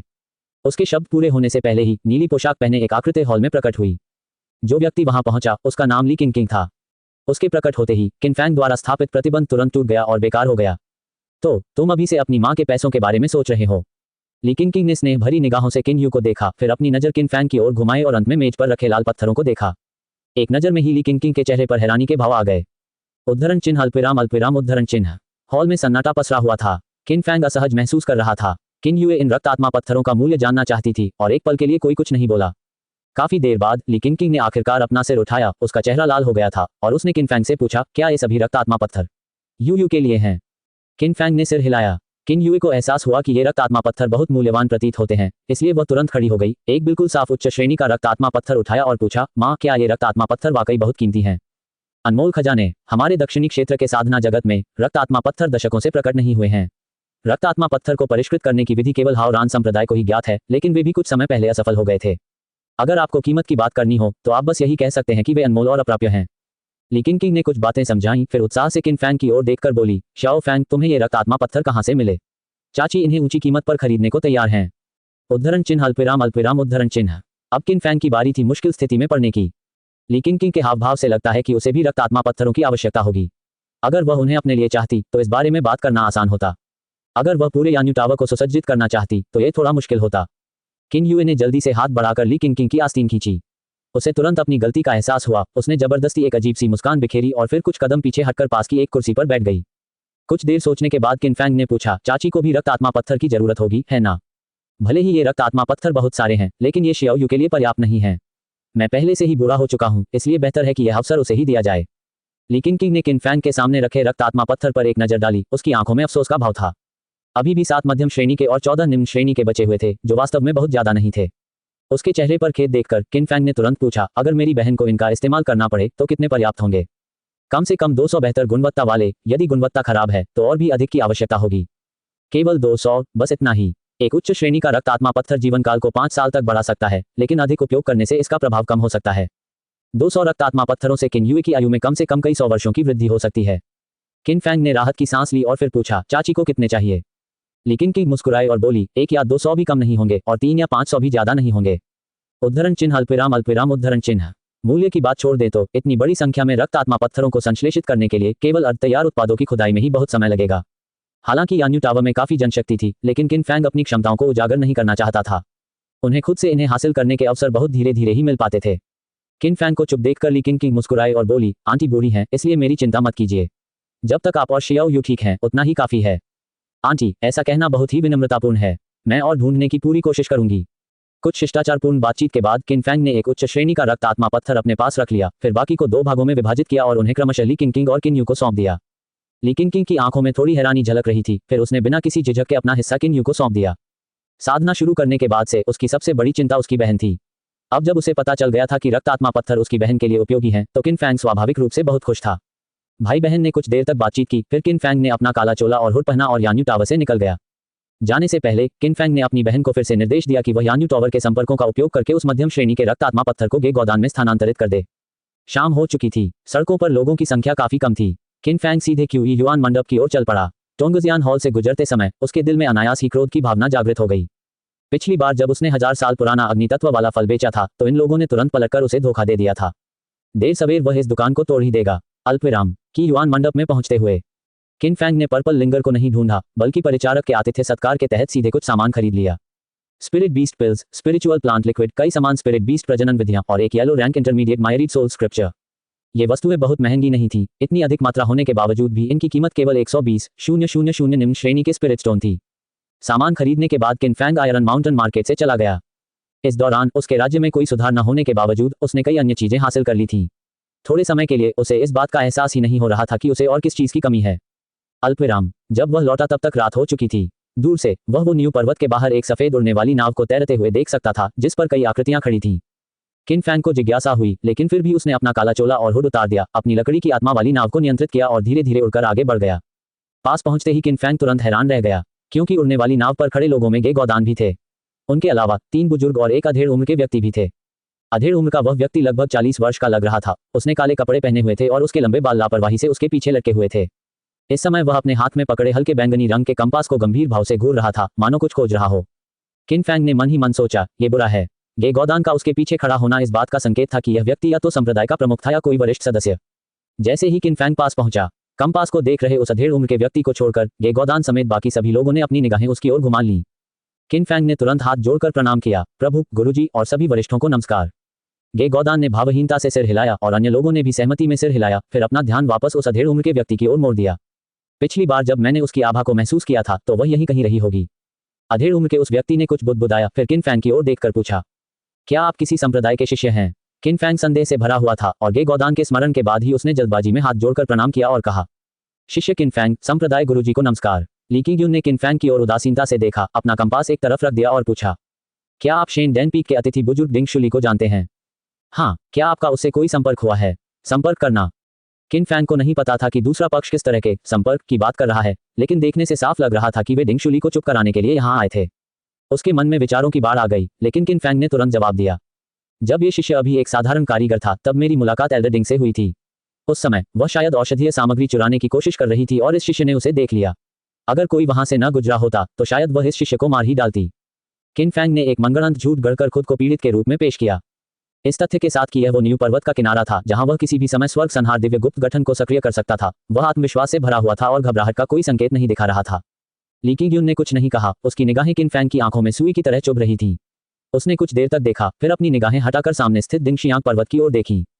5 आध्यात्मिक जड़ों वाला व्यक्ति भी नींव की स्थापना में सफलता प्राप्त कर सकता है, आप बहुत अच्छे हैं, उसने उदासीनता से कहा, फिर अपनी उड़ने वाली नाव को नियंत्रित किया और बिना कुछ और कहे वहां से चला गया। इस समय दिंगशियांग पर्वत मीजोंग सरनी से घिरा हुआ था और बाहर से देखने पर यह किसी अन्य पर्वत की तरह ही दिखाई देता था। किन फैंग को नहीं पता था कि उन्होंने उस विसंगति को भांप लिया है या नहीं, और न ही उसे यह पता था कि डिंग शुली इस समय कहाँ है। वह कुछ देर वहीं खड़ा रहा, फिर वो न्यू पर्वत की ओर मुड़ गया। अमर गुफा में वापस किन फैंग ने अभी अभी खरीदे गए आध्यात्मिक पौधे के तरल पदार्थ का संश्लेषण शुरू किया। आध्यात्मिक पौधे के तरल पदार्थ को अधिकतम केवल मानव श्रेणी के उच्च ग्रेड तक ही उन्नत किया जा सकता था और एक बार पानी देने से 150 दिनों तक विकास में तेजी आ सकती थी। उसने बीस्ट किंग ट्री को सींचने के लिए मानव श्रेणी के उच्च श्रेणी के आध्यात्मिक पौधे के तरल का एक बैरल संश्लेषित किया और शेष सभी को किन फैंग ने औषधीय क्षेत्र में स्पिरिट मेडिसिन को सींचने के लिए मध्यम श्रेणी के आध्यात्मिक पौधे के तरल में संश्लेषित किया। अब पृथ्वी आत्मा वानर की बुद्धि बढ़ रही थी और वह इन कार्यों को पूरी तरह से संभाल सकता था। इसके अलावा स्पिरिट बीस्ट कल्टीवेशन मेथड को स्पिरिट बीस्ट आर्ट में अपग्रेड किया गया और मायरीड सोल स्क्रिप्चर को profound rank intermediate spirit nurturing cultivation technique में अपग्रेड किया गया।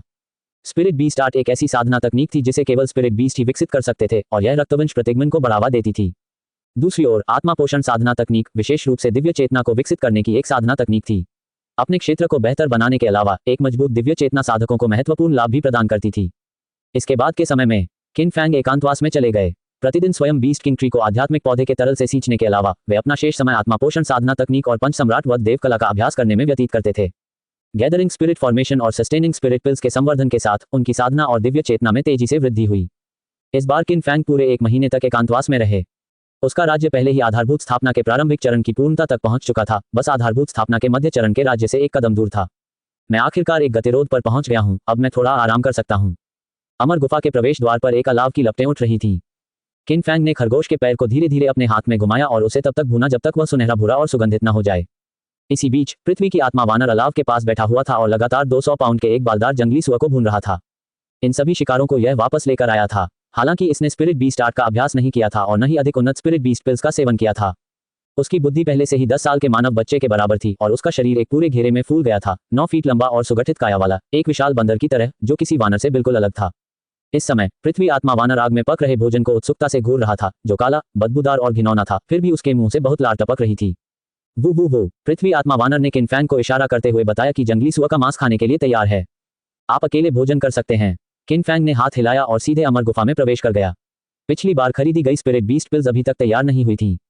चूंकि स्पिरिट नर्चरिंग पिल खत्म हो गई थी, इसलिए उसके आहार में सुधार करने का यह एक अच्छा अवसर था। किन फैंग ने अपनी हथेली में स्पिरिट बीस्ट पिल उठाई और इसे संश्लेषित करते समय उसने औषधीय गोली के प्रभावों के बारे में भी जाना। मध्यम श्रेणी की स्पिरिट बीस्ट गोली स्पिरिट बीस्ट द्वारा सेवन किए जाने के बाद ये बुद्धि बढ़ा सकती है, शारीरिक शक्ति बढ़ा सकती है और बहुत कम संभावना है कि इसे वंश जागृत हो जाए। इसे संश्लेषित किया जा सकता है। दिव्य पशु गोली दिव्य पशु गोली 3 प्रकार की मानव श्रेणी की औषधीय गोली। किसी आध्यात्मिक पशु द्वारा सेवन करने के बाद ये बुद्धि बढ़ा सकती है, आध्यात्मिक ऊर्जा से सामंजस्य स्थापित कर सकती है, शारीरिक शक्ति को अत्यधिक बढ़ा सकती है और लंबे समय तक सेवन करने से रक्तवंश जागृत हो सकता है। ये पहले से ही शीर्ष स्तर पर है, इसे और आगे संश्लेषित नहीं किया जा सकता है। हालांकि पशु वशीकरण एक ऐसी विधि थी जिसका उपयोग साधक अक्सर करते थे, लेकिन अंततः ये साधना की 4 कलाओं जितनी व्यापक नहीं थी और पशु वशीकरण के लिए औषधीय गोलियां तो और भी दुर्लभ थीं। बाजार में मिलने वाली spirit beast pills spirit pets के लिए पहले से ही बेहतरीन थी। किन फैंग को लगा कि अर्थ स्पिरिट ऐप को डिवाइन बीस्ट पिल्स खिलाना उसके साथ दुर्व्यवहार नहीं है। जब बाद में बीस्ट किंग ट्री में फल लगेंगे तो स्वाभाविक रूप से उसे अपना अवसर मिल जाएगा। सभी स्पिरिट बीस्ट पिल्स को संश्लेषित करने के बाद उसने कुल 62 डिवाइन बीस्ट पिल्स प्राप्त की। अमर गुफा से बाहर निकलते हुए पृथ्वी आत्मा वानर ने पूरा जंगली सुअर खा लिया था। उसका पेट गोल और भरा हुआ था और वह धूप सेंकते हुए जमीन पर लेटा हुआ था। इधर आओ, मैं तुम्हें कुछ बढ़िया चीज खिलाता हूँ। किन फैंग ने पृथ्वी आत्मा वानर को हाथ हिलाकर इशारा किया और वह तुरंत जमीन से उछलकर कुछ ही कदमों में किन फैंग की ओर दौड़ पड़ा। वो दिव्य पशु गोली की गंध सूंघते ही पृथ्वी आत्मा वानर की सांसें तेज हो गईं और उसका पूरा शरीर उत्तेजना से कांपने लगा। किन फैंग को तो यह भी चिंता होने लगी कि कहीं अत्यधिक उत्तेजना के कारण वह अपने मूत्राशय पर नियंत्रण न खो दे। तुम बिल्कुल निकम्मे हो। किन फैंग ने गुस्से में आकर उसके विशाल सिर पर एक थप्पड़ मारा। यह मात्र शारीरिक बल उसके लिए खरोंच लगने जैसा था। उसे दिव्य पशु गोली सौंपते हुए किन फैंग ने फिर अपनी भंडारण अंगूठी से स्पिरिट बीस्ट आर्ट को बाहर निकाला। इस साधना तकनीक को 2 भागों में विभाजित किया गया था। सरल शब्दों में कहें तो बाह्य कौशल और आंतरिक कौशल। लिखित निर्देशों के अनुसार इसे नियमित रूप से पालतू जानवर को उपदेश की तरह सुनाया जाना आवश्यक था। जब तक कि पालतू जानवर इसे समझ न ले और आत्मसात न कर ले, तभी वह साधना शुरू कर सकता था। स्पिरिट बीस्ट आर्ट के उपयोग की विधि को देखकर किन फैंग अवाक रह गया। उसके पास खुद के लिए भी पर्याप्त समय नहीं था और अब उसे इसे पढ़कर सुनाना पड़ रहा है। किन फैंग ने पास ही स्थित खाली जगह को उदास निगाहों से देखा। पृथ्वी आत्मा वानर, जिसने अभी अभी दिव्य पशु की गोली खाई थी, अब कांटों और अन्य मलबे से ढका हुआ जमीन पर लौट रहा था। अपने अलग आकार के अलावा वह ग्रामीण आवारा कुत्ते से बिल्कुल अलग नहीं था। वो किन फैंग की आंखों में घातक इरादे को भांपते हुए पृथ्वी आत्मा वानर तुरंत दौड़कर उसके सामने आज्ञाकारी रूप से बैठ गया। मैं तुम्हें कुछ बताने जा रहा हूँ, ये बहुत महत्वपूर्ण है। अगर तुम नहीं समझ पाए या याद नहीं रख पाए तो मैं बंदर का दिमाग खा लूंगा, समझे। पृथ्वी आत्मा वानर ने अपने सिर को छुआ और तुरंत ही बेतहाशा सिर हिलाया। स्पिरिट बीस्ट आर्ट की बाह्य कौशल संवर्धन विधि अपेक्षाकृत सरल थी, जो एक मानव मार्शल आर्टिस्ट के शरीर परिष्करण के समान थी, जिसमें शक्ति का प्रशिक्षण और हड्डियों और मांसपेशियों को मजबूत करना शामिल था, जबकि आंतरिक कौशल एक छोटा मंत्र था। स्पिरिट बीस्ट आर्ट की सारी सामग्री का पाठ करने के बाद किन फैंग ने अंत में अर्थ स्पिरिट ऐप की ओर देखा। आपको याद है, वो उसने अपना सिर पकड़ लिया और फिर से तेजी से सिर हिलाने लगी। बेकार। इस आदमी की मूर्खतापूर्ण शक्ल देखकर किन फैंग को तुरंत सिर दर्द होने लगा, लेकिन वह इतना आलसी था कि उसने इस बारे में और परेशान होने की जहमत नहीं उठाई। वो न्यू पर्वत संरचना से बाहर निकलते हुए एक मोटा ताजा व्यक्ति संप्रदाय द्वार के बाहर खुले स्थान पर खड़ा था। उसके हाथ में ध्वनि संचारण का ताबीज था और वह उसे इस्तेमाल करने के लिए तैयार था। किन फैंग को बाहर आते देख प्रबंधक वांग के चेहरे पर तुरंत चापलूसी भरी मुस्कान आ गई। उसने हाथ जोड़कर किन फैंग को प्रणाम किया और कहा, एल्डर किन, आपने मुझे जिस मामले की जांच करने के लिए कहा था उसके बारे में खबर मिली है। ये लकड़ी की तलवार के बारे में कोई खबर? जी हाँ, मुझे आज सुबह ही खबर मिली। मैंने सुना है कि लियुन शिखर के शिखर गुरु अग्नि से विषग्रस्त हो गए हैं और जो कोई भी शुभानमिंग 9 रिवॉल्यूशंस पिल ला सकेगा उसे ही वुड स्वॉर्ड दिया जाएगा। खबर मिलते ही मैं तुरंत आपके पास आ गया। उद्धरण चिन्ह ... उद्धरण चिन्ह। किन फैंग चुप हो गया। जुवानमिंग 9 रिवॉल्यूशंस पिल 9 प्रकार की औषधीय गोली थी जो सभी प्रकार के विषयों का उपचार करने में सक्षम थी। मूल्य के लिहाज से ये पहले से ही एक उच्च श्रेणी की प्रारंभिक जादुई कलाकृति के बराबर थी। क्या मात्र ही लकड़ी की तलवार इतनी महंगी हो सकती है? वह आसपास के बाजारों में जाकर दवा की गोली क्यों नहीं खरीद लेता? वांग पांगजी का चेहरा तुरंत लाल हो गया और उन्होंने सावधानी से कहा जाता है कि आसपास के किसी भी बाजार में इस तरह की औषधीय गोली नहीं मिलती, इसलिए उसने संप्रदाय के भीतर यह बात फैलाई इस उम्मीद में कि शायद उसे सफलता मिल जाए। किन फैंग ने सिर हिलाया। उसने अपनी संग्रहण अंगूठी से 20 निम्न श्रेणी के आत्मा पत्थर निकाले और उन्हें वांग पांगजी को सौंप दिया, फिर अपनी लकड़ी की आत्मा नाव निकाली और संप्रदाय की ओर उड़ गया। आज 3 अपडेट। 2 अध्याय लिखने के बाद मुझे बहुत नींद आ रही थी, लेकिन जब मैंने सभी के इनाम देखे तो मैं पूरी रात जागकर तेजी से एक और अध्याय लिख डाला। साथ ही स्मोकिंग गन अपडेट फास्टर को फुल इनाम के लिए धन्यवाद। ये नाम वाकई एक वफादार प्रशंसक का है। संप्रदाय के द्वार में प्रवेश करते हुए शेन डैनपीक की ओर वापस जाते समय किन फैंग ने कई लोगों को जुवानमिंग 9 रिवॉल्यूशंस पिल के बारे में चर्चा करते हुए सुना और उसका दिल थोड़ा उत्साहित हुए बिना नहीं रह सका। क्या ये 9 पैटर्न वाली एक साधारण सी दवा की गोली नहीं है?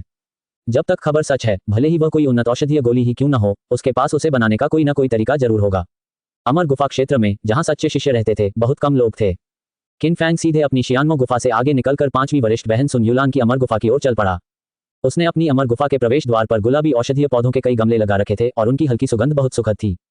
इस समय अमर गुफा का पत्थर का दरवाजा कसकर बंद था, इसलिए किन फैंग ने एक ध्वनि संचरण ताबीज निकाला और उसे अंदर फेंक दिया। एक पल के बाद पत्थर का दरवाजा खुला और सन युलान अमर गुफा के प्रवेश द्वार पर प्रकट हुई, जिसके शरीर से रसायन विद्या के असफल प्रयास की जली हुई गंध आ रही थी।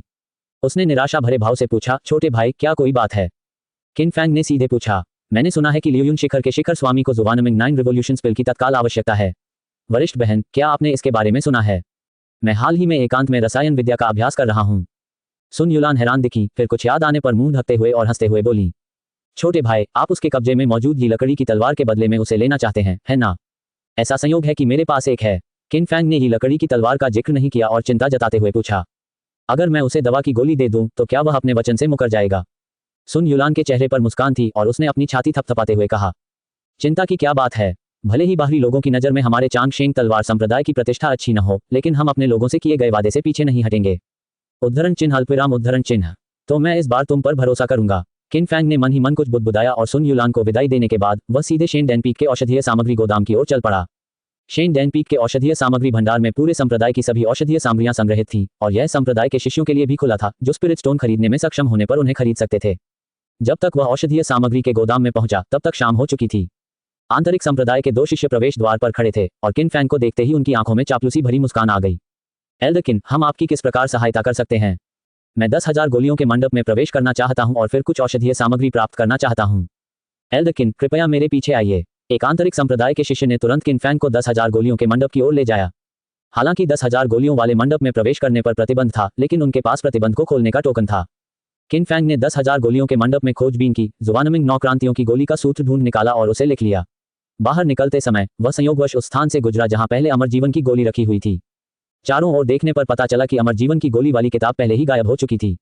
10,000 गोलियों के मंडप से बाहर निकलते हुए किन फैंग ने नवनिर्मित औषधि फॉर्मूला प्रवेश द्वार पर प्रतीक्षा कर रहे शिष्य को सौंपते हुए कहा, कृपया इस औषधि फॉर्मूले के अनुसार मेरे लिए 10 सेट औषधीय सामग्री तैयार करें। जुवानमिंग 9 रिवॉल्यूशंस पिल। शिष्य ने गोली के फॉर्मूले पर बस एक नजर डाली और उसकी आंखों में तुरंत ही चिंता के भाव दिखाई देने लगे। किन फैंग ने भौहें चढ़ाकर पूछा, क्या हुआ? एल्डर शेन ने आज सुबह ही निर्देश दे दिए थे कि शेन डैनपीक के शिष्यों को इन औषधीय सामग्रियों का उपयोग करने की अनुमति नहीं है। दरवाजे पर पहरा दे रहे शिष्य ने शर्मिंदगी का भाव दिखाया और किन फैंग का चेहरा तुरंत गुस्से से लाल हो गया। उन्होंने जिस एल्डर शेन का जिक्र किया वह कोई और नहीं बल्कि दूसरे सीनियर ब्रदर शेन चोंग थे। क्या यही मेरे स्वामी की मंशा है? पीक लॉर्ड गे ने कुछ नहीं कहा, लेकिन एल्डर शेन ने कहा कि उन्हें इन औषधीय सामग्रियों का उपयोग करने की आवश्यकता है। किन फैंग चुप हो गया। जुवानमिंग 9 रिवॉल्यूशंस पिल मानव श्रेणी की सर्वोच्च श्रेणी की औषधीय गोली थी। क्या उसे इसे बनाने का आत्मविश्वास था? हालांकि चाहे कुछ भी हो जाए उसे ये औषधीय सामग्री हर हाल में प्राप्त करनी ही थी। उसने अपना संप्रदाय पहचान चिन्ह निकाला और उसे हाथ में पकड़ लिया, फिर उन दोनों से उदासीनता से कहा, गुरुजी पहले ही कह चुके हैं कि शेन चोंग और मैं बराबर के हैं। मैं आपके लिए मुश्किलें पैदा नहीं करूंगा। जल्दी करो और 10 सेट औषधीय सामग्री ले आओ। औषधीय सामग्री के गोदाम की रखवाली के लिए जिम्मेदार दोनों व्यक्ति तुरंत परेशान दिखे। उन्होंने एक दूसरे की ओर देखा और अंततः किन फैंग को औषधीय सामग्री एकत्र करने में मदद करने का फैसला किया। एक पल के बाद औषधीय सामग्रियों के गोदाम के प्रवेश द्वार पर औषधीय सामग्रियों के 10 बंडल दिखाई दिए। प्रत्येक बंडल में 100 से अधिक पौधे थे, साथ ही कई अन्य सामग्रियां भी थीं, जैसे कि ice soul stone, Xuanming stone powder आदि। एल्डरकिन, एक अपेक्षाकृत दुर्लभ औषधीय सामग्री अभी भी गायब है। आपको इसे स्वयं एकत्र करना होगा। क्या नहीं है? अग्नि आत्मा फल आध्यात्मिक पौधा तरल। उद्धरण चिन्ह अल्पविराम उद्धरण चिन्ह। किन फैंग ने कुछ नहीं कहा, सीधे जमीन पर पड़ी औषधीय सामग्री को अपने भंडारण छल्ले में रखा, फिर मुड़ा और चला गया। अग्नि आत्मा फल से बने आध्यात्मिक पौधे के तरल पदार्थ को बनाने के लिए कम से कम 100 साल पुराने अग्नि आत्मा फल को रात भर भिगोकर रखना आवश्यक होता है। हालांकि यह वस्तु दुर्लभ थी, लेकिन संयोगवश उसके पास कुछ मात्रा में मौजूद थी। औषधीय सामग्रियों की लागत का भुगतान उसके मासिक वेतन भत्ते से किया जाएगा, इसलिए उसे स्पिरिट स्टोन के लिए भुगतान करने की आवश्यकता नहीं होगी। किन फैंग के जाते ही शेन चोंग आ गया। वह सफेद वस्त्र पहने एक व्यक्ति को साथ लेकर आया और चापलूसी भरी मुस्कान के साथ बोला, भाई चेन, अगर आप इस मामले में मेरी मदद करेंगे तो मैं आपको किसी और दिन त्यानिक्सिंग शहर में शराब पिलाऊंगा। सफेद वस्त्र पहने वह व्यक्ति 8 फीट लंबा था, उसका चेहरा सुंदर था और त्वचा गोरी थी, जिससे जैड की तरह एक सौम्य और परिष्कृत आभा निकल रही थी। शेन चोंग की चापलूसी के सामने उसने बस धीमी सी हम की आवाज निकाली।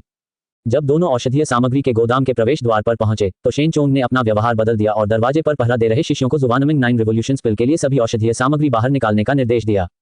जब शेन चोंग ने देखा कि केवल 5 या 6 सेट औषधीय सामग्री ही बची हैं, तो उसका चेहरा तुरंत काला पड़ गया। यह इतना कम क्यों है? शेन एल्डर को जवाब देते हुए, किन एल्डर थोड़ी देर पहले आए थे और 10 सेट औषधीय सामग्री ले गए थे। औषधीय सामग्रियों के 5 या 6 सेट पर्याप्त हैं। सफेद वस्त्रधारी व्यक्ति के चेहरे पर आत्मविश्वास का भाव था, जबकि शेन चोंग का चेहरा उदास था और वह उन दोनों को देखते हुए डांट रहा था। क्या मैंने यह नहीं कहा था कि इन औषधीय सामग्रियों का उपयोग करने की अनुमति किसी को नहीं है? उसकी आभा तीव्र हो उठी, मानो वह दोनों शिष्यों को मौके पर ही मार डालना चाहता हो, जिससे उनमें से एक भयभीत होकर तुरंत जमीन पर घुटने टेक कर बैठ गया और जल्दी से बोला। उसने कहा कि वह आपके बराबर दर्जे का है और उसे औषधीय सामग्रियों का उपयोग करने का अधिकार है। बराबरी का दर्जा। शेन चोंग की आंखों में उदासी की झलक दिखाई दी। बराबरी का दर्जा तो सच था, लेकिन यह ज्यादा देर तक नहीं टिकेगा। सफेद वस्त्रधारी व्यक्ति द्वारा औषधीय सामग्री को अपने भंडारण वलय में रखने के बाद शेन चोंग उसके साथ शेन डेनपीक के रसायन शास्त्र क्षेत्र की ओर चल पड़ा। रसायन शास्त्र क्षेत्र में भीषण आग लगी हुई थी, जिससे यह उच्च श्रेणी की औषधीय गोलियों को परिष्कृत करने के लिए सर्वोत्तम विकल्प बन गया। अल्पविराम। दूसरी ओर किन फैंग भी वो न्यू पर्वत पर लौट आया था। किन फैंग ने अपनी अमर गुफा में लौटने पर सबसे पहले 1000 साल पुराने अग्नि आत्मा फल को निकाला और फिर उसे पर्वतीय झरने के पानी में भिगो दिया। एक बार भिगोने से 1000 साल पुराने अग्नि तत्व के फल पर कोई असर नहीं पड़ेगा। अगर फल को तब तक भिगोया जाए जब तक वह खराब ना हो जाए, तो आध्यात्मिक पौधे के तरल का मूल्य लगभग वसूल हो जाएगा, इसलिए चाहे जैसे भी किया जाए उसे कोई नुकसान नहीं होगा। अग्नि आत्मा फल स्पिरिचुअल प्लांट लिक्विड की प्रतीक्षा करते हुए किन फैंग पर्वत शिखर के चारों ओर घूम रहा था।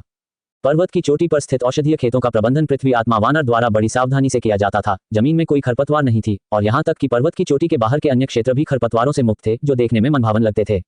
पृथ्वी की आत्मा वाला वानर एक खाली औषधीय खेत में एक विशाल पत्थर को धकेल रहा था। उसकी आभा लगातार मजबूत होती जा रही थी। जब वह पहली बार आया था तब की तुलना में दर्जनों गुना अधिक शक्तिशाली। यह इसकी विशेष प्रशिक्षण विधि होनी चाहिए, है ना? किन फैंग ने अपनी ची अवलोकन तकनीक का प्रयोग किया और एक नजर डाली। जब पृथ्वी आत्मा वानर ने विशाल पत्थर को धकेला तो हर बार जब उसने बल लगाया तो उसके शरीर से जीवन शक्ति का एक घना प्रवाह फूट पड़ा।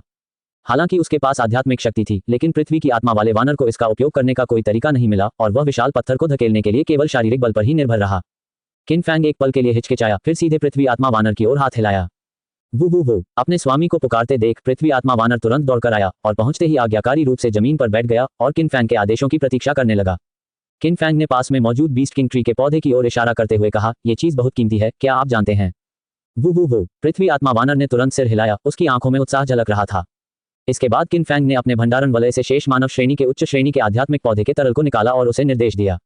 अब से आपको इस छोटे पौधे को प्रतिदिन एक बार इस आध्यात्मिक पौधे के तरल से सींचना होगा, समझे?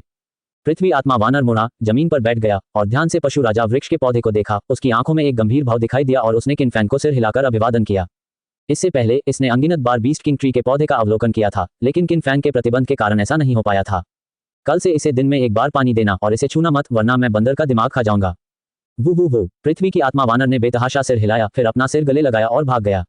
अब तो उसे बंदरों के दिमाग की बनावट साफ साफ समझ आ गई थी। क्या वह अपना ही दिमाग नहीं खा रहा था? उद्धरण चिन्ह अल्पविराम उद्धरण चिन्ह। पृथ्वी आत्मा वानर की तीव्र प्रतिक्रिया देखकर किन फैंग ने अपनी आंखें घुमाई और फिर मुड़कर अपनी अमर गुफा में जाकर साधना शुरू कर दी। एक रात के बाद अग्नि आत्मा फल का आध्यात्मिक पौधा तरल तैयार था। बर्तन में रखा अग्नि आत्मा फल अभी भी वैसा ही था, लेकिन पर्वतीय झरने का पानी गहरे लाल रंग के कुछ गाढ़े तरल में बदल गया था, जिसमें हल्की ताजगी भरी सुगंध थी। किन फैंग ने अपनी भंडारण अंगूठी से सीमित मात्रा में ट्रू फायर चारकोल निकाला और उसे पास में रख दिया। फिर उसने ज़ुवानमिंग 9 रिवोल्यूशंस पिल के लिए सभी औषधीय सामग्री निकाल ली। हालांकि यह पहली बार था जब किन फैंग इस तरह की उन्नत औषधीय गोली का निर्माण कर रहा था, फिर भी उसे जरा भी घबराहट महसूस नहीं हुई, क्योंकि उसे सफल होने के लिए केवल एक बेकार गोली, असफल गोली को परिष्कृत करने की आवश्यकता थी। जैसे ही असली अग्नि अंगारे में आग लगाई गई, तुरंत ही प्रचंड लपटें उठ उठी, जिससे 10,000 राक्षसों के कड़ाहे का निचला हिस्सा भयंकर रूप से जलने लगा। हालांकि तापमान शेन डैन पीक की भूमिगत आग से तुलना करने लायक नहीं था, फिर भी किन फैंग को लगा कि यह फेदान को परिष्कृत करने के लिए पर्याप्त है। जैसे जैसे तापमान धीरे धीरे बढ़ता गया, किन फैंग ने एक एक करके 10,000 राक्षसों के कड़ाहे में औषधीय सामग्री डालना शुरू कर दिया। आधे अगरबत्ती के समय से भी कम समय में सभी औषधीय सामग्रियां कड़ाही के अंदर हल्के हरे रंग की औषधीय मिट्टी में बदल गईं। तभी किन फैंग ने उसमें अग्नि आत्मा फल का आध्यात्मिक तरल पदार्थ मिलाया। कुछ ही क्षणों बाद औषधीय मिट्टी पूरी तरह से तैयार हो गई, जिससे एक अनोखी सुगंध निकलने लगी और वह गोली बनाने के लिए तैयार थी। बाद में संश्लेषण के दौरान दोषरहित मानव श्रेणी का उच्च श्रेणी का उत्पाद सुनिश्चित करने के लिए किन फैंग ने गोलियों को अधिकतम सीमा तक विभाजित करने का विकल्प चुना। 12 एक भट्टी से 12 औषधीय गोलियां बनाना इस दुनिया में रसायन शास्त्र की सीमा थी, लेकिन ये किन फैंग की सीमा नहीं थी। कुछ ही क्षण बाद 10,000 राक्षसों के कड़ाहे के अंदर की औषधीय मिट्टी 12 भागों में विभाजित हो गई और उसी समय 10,000 राक्षसों का कड़ाहा थोड़ा हिलने लगा। बूम! इससे पहले कि वह अगले चरण पर आगे बढ़ पाता, कड़ाही फट गई। मानव श्रेणी की औषधीय गोलियां वास्तव में बेहद शक्तिशाली हैं। किन फैंग ने भावुक होकर आह भरी, तुरंत 10,000 राक्षसों के कड़ाहे से फेंकी गई गोलियों को बाहर निकाला और अपनी हथेली में उनका अवलोकन किया। ये औषधीय सामग्रियां अभी अभी अलग की गई थीं और कड़ाही के फटने से पहले उन्हें गोल गोलियों का रूप लेने का समय भी नहीं मिला था। वे बिल्कुल भी गोल आकार में नहीं थीं, बल्कि नियमित काले कार्बनयुक्त क्रिस्टल के रूप में थीं। किन फैंग को कुछ चिंता थी कि वे त्यागी गई गोलियों के मानक को पूरा नहीं कर पाएंगे, लेकिन तभी उनकी आंखों के सामने छोटे अक्षरों में एक पंक्ति दिखाई दी। अविकसित ज़ुवानमिंग 9 रिवोल्यूशन पिल सेवन के बाद शरीर पाले की तरह ठंडा हो जाएगा, खून जम जाएगा और ठंड से मौत होने की संभावना है। इसका संश्लेषण किया जा सकता है। निम्न गुणवत्ता वाली ज़ुवानमिंग 9 रिवोल्यूशन पिल। क्या ये भी काम करता है? किन फैंग की आंखों में आश्चर्य का भाव था और उन्होंने तुरंत औषधीय गोलियों का अगला बैच तैयार करना शुरू कर दिया। बार बार चक्कर लगाते हुए औषधीय गोलियों के 5 बैचों को तेजी से परिष्कृत किया गया। किन फैंग के सामने 50 से अधिक काले जले हुए गंध वाले क्रिस्टल पड़े थे। ये क्रिस्टल साधारण कार्बनयुक्त औषधीय गोलियों के विपरीत पारदर्शी और स्पष्ट थे। मानव श्रेणी की औषधीय गोलियां वास्तव में असाधारण हैं। किन फैंग ने भावुक होकर आह भरी और तुरंत संश्लेषण शुरू कर दिया। औषधीय गोलियों के एक बैच में अत्यधिक विस्फोट हो गया, जिससे 3 फेंकी गई गोलियां क्षतिग्रस्त हो गईं और ज़ुवानमिंग 9 रिवोल्यूशंस की 57 फेंकी गई गोलियां बच गईं। 2 चरणों के संश्लेषण के बाद किन फैंग को 14 औषधीय गोलियां प्राप्त हुईं। ज़ुवानमिंग 9 रिवोल्यूशंस पिल एक उच्च श्रेणी की औषधीय गोली। सेवन के बाद ये दुनिया के सभी विषयों को ठीक कर सकती है, सभी अग्नि विषयों का प्रतिकार कर सकती है, शरीर को शुद्ध कर सकती है, शारीरिक शक्ति में सुधार कर सकती है और आध्यात्मिक ऊर्जा के सुचारू अवशोषण को बढ़ावा दे सकती है। इसका संश्लेषण किया जा सकता है। ज़ुवानमिंग घोस्ट पिल। क्या ऐसा हो सकता है कि चूंकि ज़ुवानमिंग 9 रिवोल्यूशंस पिल का प्रारंभिक बिंदु अपेक्षाकृत उच्च है, इसलिए इसे अपनी उचित गुणवत्ता तक पहुंचने के लिए केवल 2 संश्लेषण की आवश्यकता होती है। अपने सामने रखी 14 ज़ुवानमिंग 9 रिवोल्यूशंस पिल को देखकर किन फैंग को ऐसा लगा जैसे वह सपना देख रहा हो। अपने पिछले औषधीय गोलियों के शोधन को याद करते हुए उन्होंने कभी ऐसी स्थिति का सामना नहीं किया था। बेशक अन्य औषधीय गोलियों को परिष्कृत करने की कठिनाई भी ज़ुवानमिंग 9 रिवोल्यूशंस पिल की तुलना में बहुत कम थी। सभी औषधीय गोलियां एकत्र करने के बाद किन फैंग ने एक छोटी बोतल निकाली और उसमें से एक एक करके ज़ुवानमिंग 9 रिवोल्यूशंस पिल रख दी। रसायन विद्या से प्राप्त अपशिष्ट पदार्थों को साफ करने के बाद किन फैंग जल्दी से अपनी अमर गुफा से निकल गया और ही लकड़ी की तलवार के बदले संप्रदाय में जाने का इरादा किया। उस समय दोपहर के 12 बज रहे थे। जैसे ही वह अपनी अमर गुफा से बाहर निकला, उसने देखा कि बाहर लगातार बर्फ गिर रही है। शुरू में ये कटी हुई घास की तरह बारीक थी। कुछ ही क्षण बाद बर्फ के टुकड़े बड़े होने लगे और भारी हंस के पंखों जैसी बर्फ सरसराहट की आवाज के साथ गिरने लगी। क्या सर्दी इतनी जल्दी आ गई? किन फैंग बाहर गिरते बर्फ के टुकड़ों को खाली निगाहों से देखता रहा। अपनी नींव स्थापित करने की अभूतपूर्व उपलब्धि के बाद उन्होंने लंबे समय तक बाहरी तापमान में होने वाले परिवर्तनों पर ध्यान नहीं दिया था और अब बर्फ देखकर ही उन्हें ऋतुओं के परिवर्तन का एहसास हुआ। समय गुजर जाता है। चांगशेंग तलवार संप्रदाय में कुल मिलाकर दर्जनों चोटियां हैं, जिनमें से 7 चोटियां चांगशेंग शिखर के सबसे करीब हैं, जिन्हें चांगशेंग के 7 पुत्रों के रूप में जाना जाता है, और लियुन शिखर उन 7 चोटियों में से एक है। जब वे लियुन शिखर की तलहटी में पहुंचे तो चारों ओर का वातावरण पहले से ही सफेद रंग से ढका हुआ था और भारी मात्रा में बर्फ गिरती जा रही थी, मानो इस क्षण पूरी दुनिया सफेद हो गई हो। किन फैंग ने किसी को आगे चलने के लिए कहा और सीधे लियुन शिखर के मुख्य हॉल की ओर चल पड़ा। आगे चल रहा व्यक्ति क्यूई शोधन के अंतिम चरण में लियुन शिखर का एक शिष्य था, जिसकी उम्र 17 या 18 वर्ष लग रही थी और वह अपनी पीठ पर लाल लटकन वाला एक चांदी सफेद लंबा भाला लिए हुए था। इस शिष्य की आभा शेन डैन पीक पर मौजूद अधिकांश लोगों की तुलना में अधिक शक्तिशाली थी। आखिरकार शेन डैन पीक के लोग मुख्य रूप से रसायन शास्त्र पर ध्यान केंद्रित करते थे, जबकि 7 पीक्स के लोग मुख्य रूप से युद्ध पर ध्यान केंद्रित करते थे। रास्ते में उस युवक ने असमंजस भरे भाव से किन फैंग से पूछा, बड़े साहब, क्या सचमुच आपके पास ज़ुवानमिंग 9 रिवोल्यूशंस पिल है? किन फैंग ने हैरानी से उसकी ओर देखा और पूछा, आप ऐसा क्यों पूछ रहे हैं? अफसोस, हाल ही में कई लोगों ने दावा किया है कि उनके पास औषधीय गोली है, लेकिन जब हम वहां पहुंचे तो पता चला कि उनके पास वह गोली नहीं थी, बस उसके प्रभाव मिलते जुलते थे। शिखर स्वामी पहले ही कई बार अपना आपा खो चुके हैं। क्या ये ज़ुवानमिंग 9 रिवोल्यूशंस पिल ही होनी चाहिए? उनकी आंखों में झुंझलाहट का भाव था और वे तुरंत रुक गए और अजीब तरह से बोले, एल्डरकिन, अगर आपके पास ज़ुवानमिंग 9 रिवॉल्यूशंस पिल नहीं है तो चलिए नहीं चलते। मेरे पास है, चलो चलते हैं। किन फैंग ने मुस्कुराते हुए उसे हाथ हिलाया और फिर सीधे पहाड़ की ओर चल दिया। लियुयुन शिखर के शीर्ष पर कई इमारतों का निर्माण किया गया था और इसके अलावा बेसल्ट की शिलाओं से पक्के किए गए कई प्रशिक्षण मैदान भी थे। वहां कई लोग अपने मूव्स का अभ्यास कर रहे थे और अपने शरीर को निखार रहे थे। इन लोगों में प्रबल आभा थी और जब उन्होंने किन फैंग को शेन डैन पीक का सफेद वस्त्र पहने देखा तो भले ही वे उनका अभिवादन करने नहीं आए, फिर भी उन्होंने चापलूसी भरी मुस्कान दिखाई। दोनों प्रशिक्षण मैदान से गुजरे और सीधे एक विशाल छोटे से आंगन में चले गए।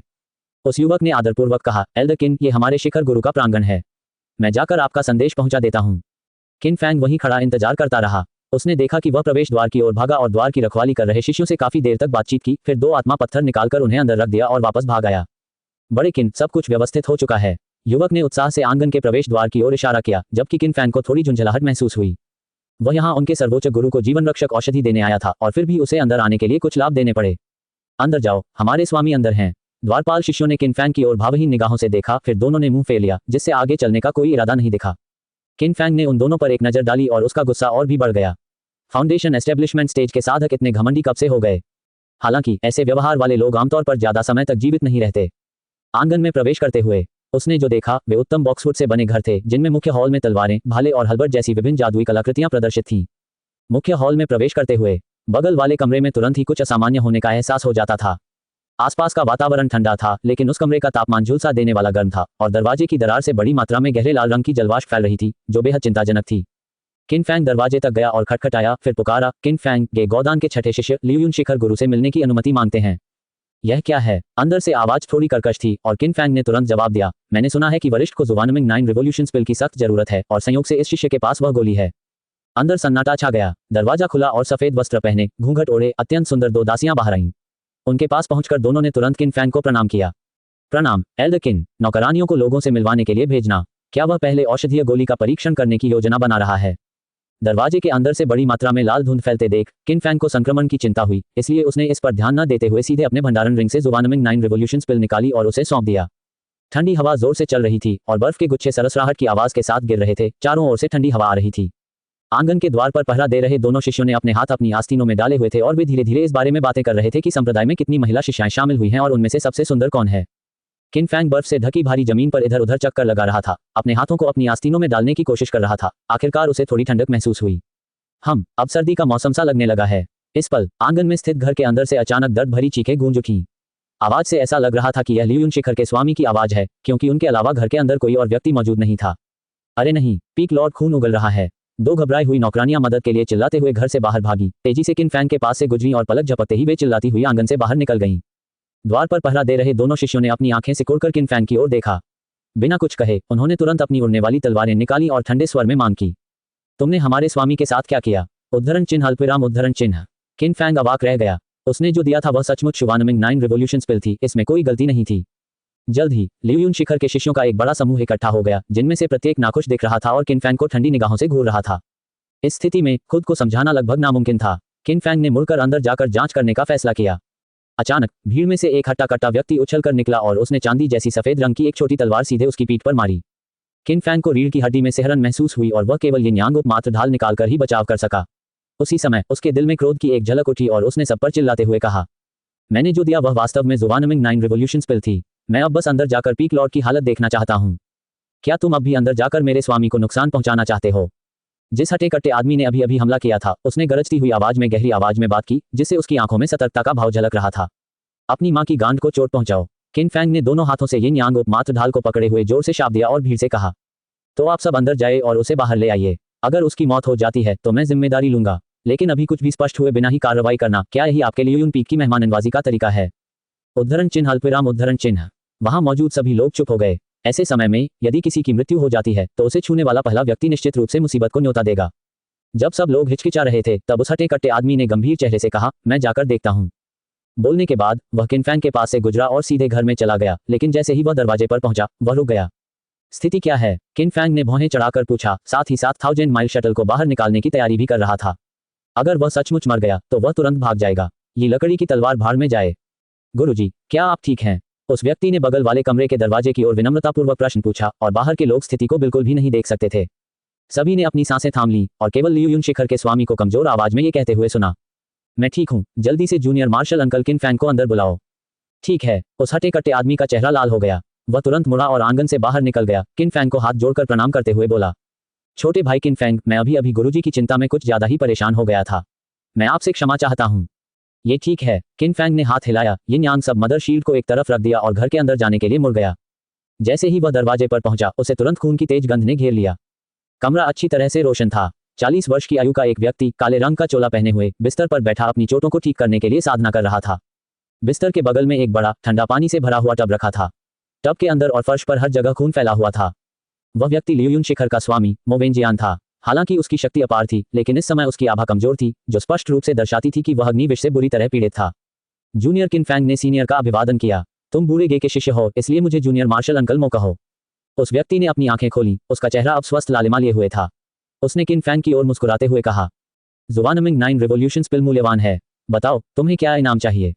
किन फैंग का चेहरा खुशी से चमक उठा और उसने तुरंत कहा, शिष्य को ही लकड़ी की तलवार चाहिए। मो वेंजियान ने अपना हाथ हिलाया और तुरंत ही बिस्तर के बगल में 2 वस्तुएं प्रकट हो गईं। एक 4 फुट लंबी, 3 इंच चौड़ी, चिकनी और बेहद तेज तलवार थी। दूसरी बांस की बनी एक पांडुलिपि थी, जिसके अंदर क्या लिखा था ये स्पष्ट नहीं था। उसने उदासीनता से कहा, यद्यपि ये लकड़ी की तलवार अनमोल है, लेकिन तुम्हारी औषधि ने मेरी जान बचाई।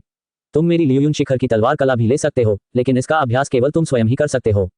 धन्यवाद जूनियर मार्शल अंकल। किन फैंग की आंखों में उत्साह झलक रहा था। वह सावधानी से पलंग के पास गया और ये लकड़ी की तलवार और लियुयुन तलवार कला को अपने संग्रहण वलय में रख दिया। फिर जूनियर विदा लेगा। हम चलो। अल्पविराम। कमरे से बाहर निकलते हुए किन फैंग ने आखिरकार राहत की सांस ली। उसे आखिरकार ये लकड़ी की तलवार मिल ही गई थी। बाहर मौजूद शिष्य पहले ही तितर-बितर हो चुके थे। केवल द्वारपाल, वह युवक जो पहले आगे आगे चल रहा था, और वह हट्टा कट्टा आदमी जो अभी अभी किन फैंग से लड़ा था, वही रह गए थे। दूसरा व्यक्ति लगभग 30 वर्ष का लग रहा था, जिसका चेहरा ईमानदार और सरल था। वह आंगन के द्वार पर खड़ा था और माफी भरे भाव से किन फैंग की ओर मुस्कुरा रहा था। किन फैंग को आंगन से बाहर जाते देख उसने तुरंत गंभीर भाव से कहा, छोटे भाई किन फैंग, अभी जो कुछ हुआ उसके लिए मुझे बहुत खेद है। भविष्य में अगर आपको कभी भी मदद की जरूरत हो तो बस किसी को भेजकर मुझे बता देना। चिंता मत करो बड़े भाई, मैंने इसे दिल पर नहीं लिया। किन फैंग मुस्कुराया और हाथ हिलाया, फिर कुछ निम्न श्रेणी के स्पिरिट स्टोन निकाले और उन्हें आगे चल रहे युवक को सौंपकर चला गया। बर्फ अभी भी गिर रही थी। सड़क पर बर्फ पहले से ही काफी गहरी थी, जो पैरों के नीचे चरमरा रही थी। बाईं ओर कुछ महिला शिष्याएं, जिन्होंने अपना चंचल स्वभाव नहीं खोया था, बर्फ का पुतला बना रही थी, और दाईं ओर चीड़ के पेड़ों के नीचे 2 युवक लगन से तलवारबाजी का अभ्यास कर रहे थे। किन फैंग सीधे पहाड़ से नीचे उतर गया। गिरती बर्फ के बीच उसे धुंधली सी बर्फ में 2 आकृतियां दिखाई दी।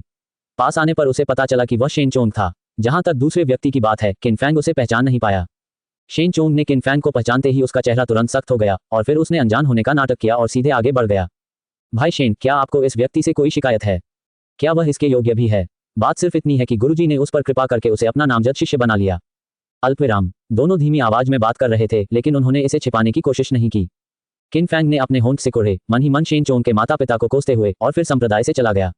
इस समय शेन चोंग ने उस व्यक्ति को सहजता से लियुयुन शिखर की चोटी तक पहुंचाया। उसने द्वार की रखवाली कर रहे 2 शिष्यों से भावहीन होकर कहा, हम पीक लॉर्ड मो से मिलना चाहते हैं। द्वार की रखवाली कर रहे शिष्य ने अपने हाथ अपनी आस्तीनों में डाले हुए थे और उदासीनता से कहा, हमारे परम स्वामी एकांत साधना की तैयारी कर रहे हैं। शेन चोंग ने भौहें चढ़ाकर पूछा, क्या वह अग्नि विष से पीड़ित नहीं था और उसे तुरंत जुवानमिंग 9 रिवॉल्यूशंस पिल की आवश्यकता नहीं थी? तुम कौन हो? तुम हमारे परम प्रभु को देख सकते हो, लेकिन उनमें से एक ने शेन चोंग की ओर उंगलियां रगड़ी, जिससे स्पष्ट रूप से किसी से मदद मांगने का भाव झलक रहा था। थप्पड़। एक जोरदार थप्पड़ की आवाज गूंजी और उंगलियों को रगड़ने वाले शिष्य के चेहरे पर तुरंत एक लाल निशान उभर आया। उसने अपना चेहरा हाथ से ढक लिया। उसके चेहरे पर आक्रोश साफ झलक रहा था। शेन चोंग ने अपनी कलाई रगड़ी, शिष्य की ओर ठंडी निगाहों से देखा और पूछा, क्या तुम जानते हो कि मैं कौन हूं? मुझे नहीं पता। थप्पड़। 2 जोरदार थप्पड़ मारने के बाद शेन चोंग सीधे आंगन में चला गया, जबकि सफेद कपड़े पहने वह आदमी वहीं खड़ा इंतजार करता रहा। एक पल के बाद शेन चोंग गुस्से से आग बबूला होकर बाहर निकला। उसके हाथ में शुवानमिंग 9 रिवॉल्यूशंस पिल थी और उसका चेहरा पीला पड़ गया था। भाई शेन, क्या हुआ? उस कमीने किन फैंग ने मुझे पीछे छोड़ दिया। उसका नाम किन फैंग है। इसमें कोई आश्चर्य नहीं कि उसकी आभा मेरे पुराने प्रतिद्वंद्वी से कुछ हद तक मिलती जुलती है। सफेद वस्त्रधारी व्यक्ति के चेहरे पर एक सौम्य भाव था, जबकि शेन चोंग का चेहरा खुशी से चमक उठा और उसने तुरंत पूछा, क्या भाई चेन को भी उससे कोई शिकायत है? मुझे उससे कोई दुश्मनी नहीं है, लेकिन यान्यू टावर में रहने वाली उसकी बहन से मेरी दुश्मनी है। मुझे उसे भी अपने प्रिय रिश्तेदारों और दोस्तों को खोने का दर्द चखाना है। यान्यू टावर। भाई चेन, क्या आप मुझे इसके बारे में और बता सकते हैं?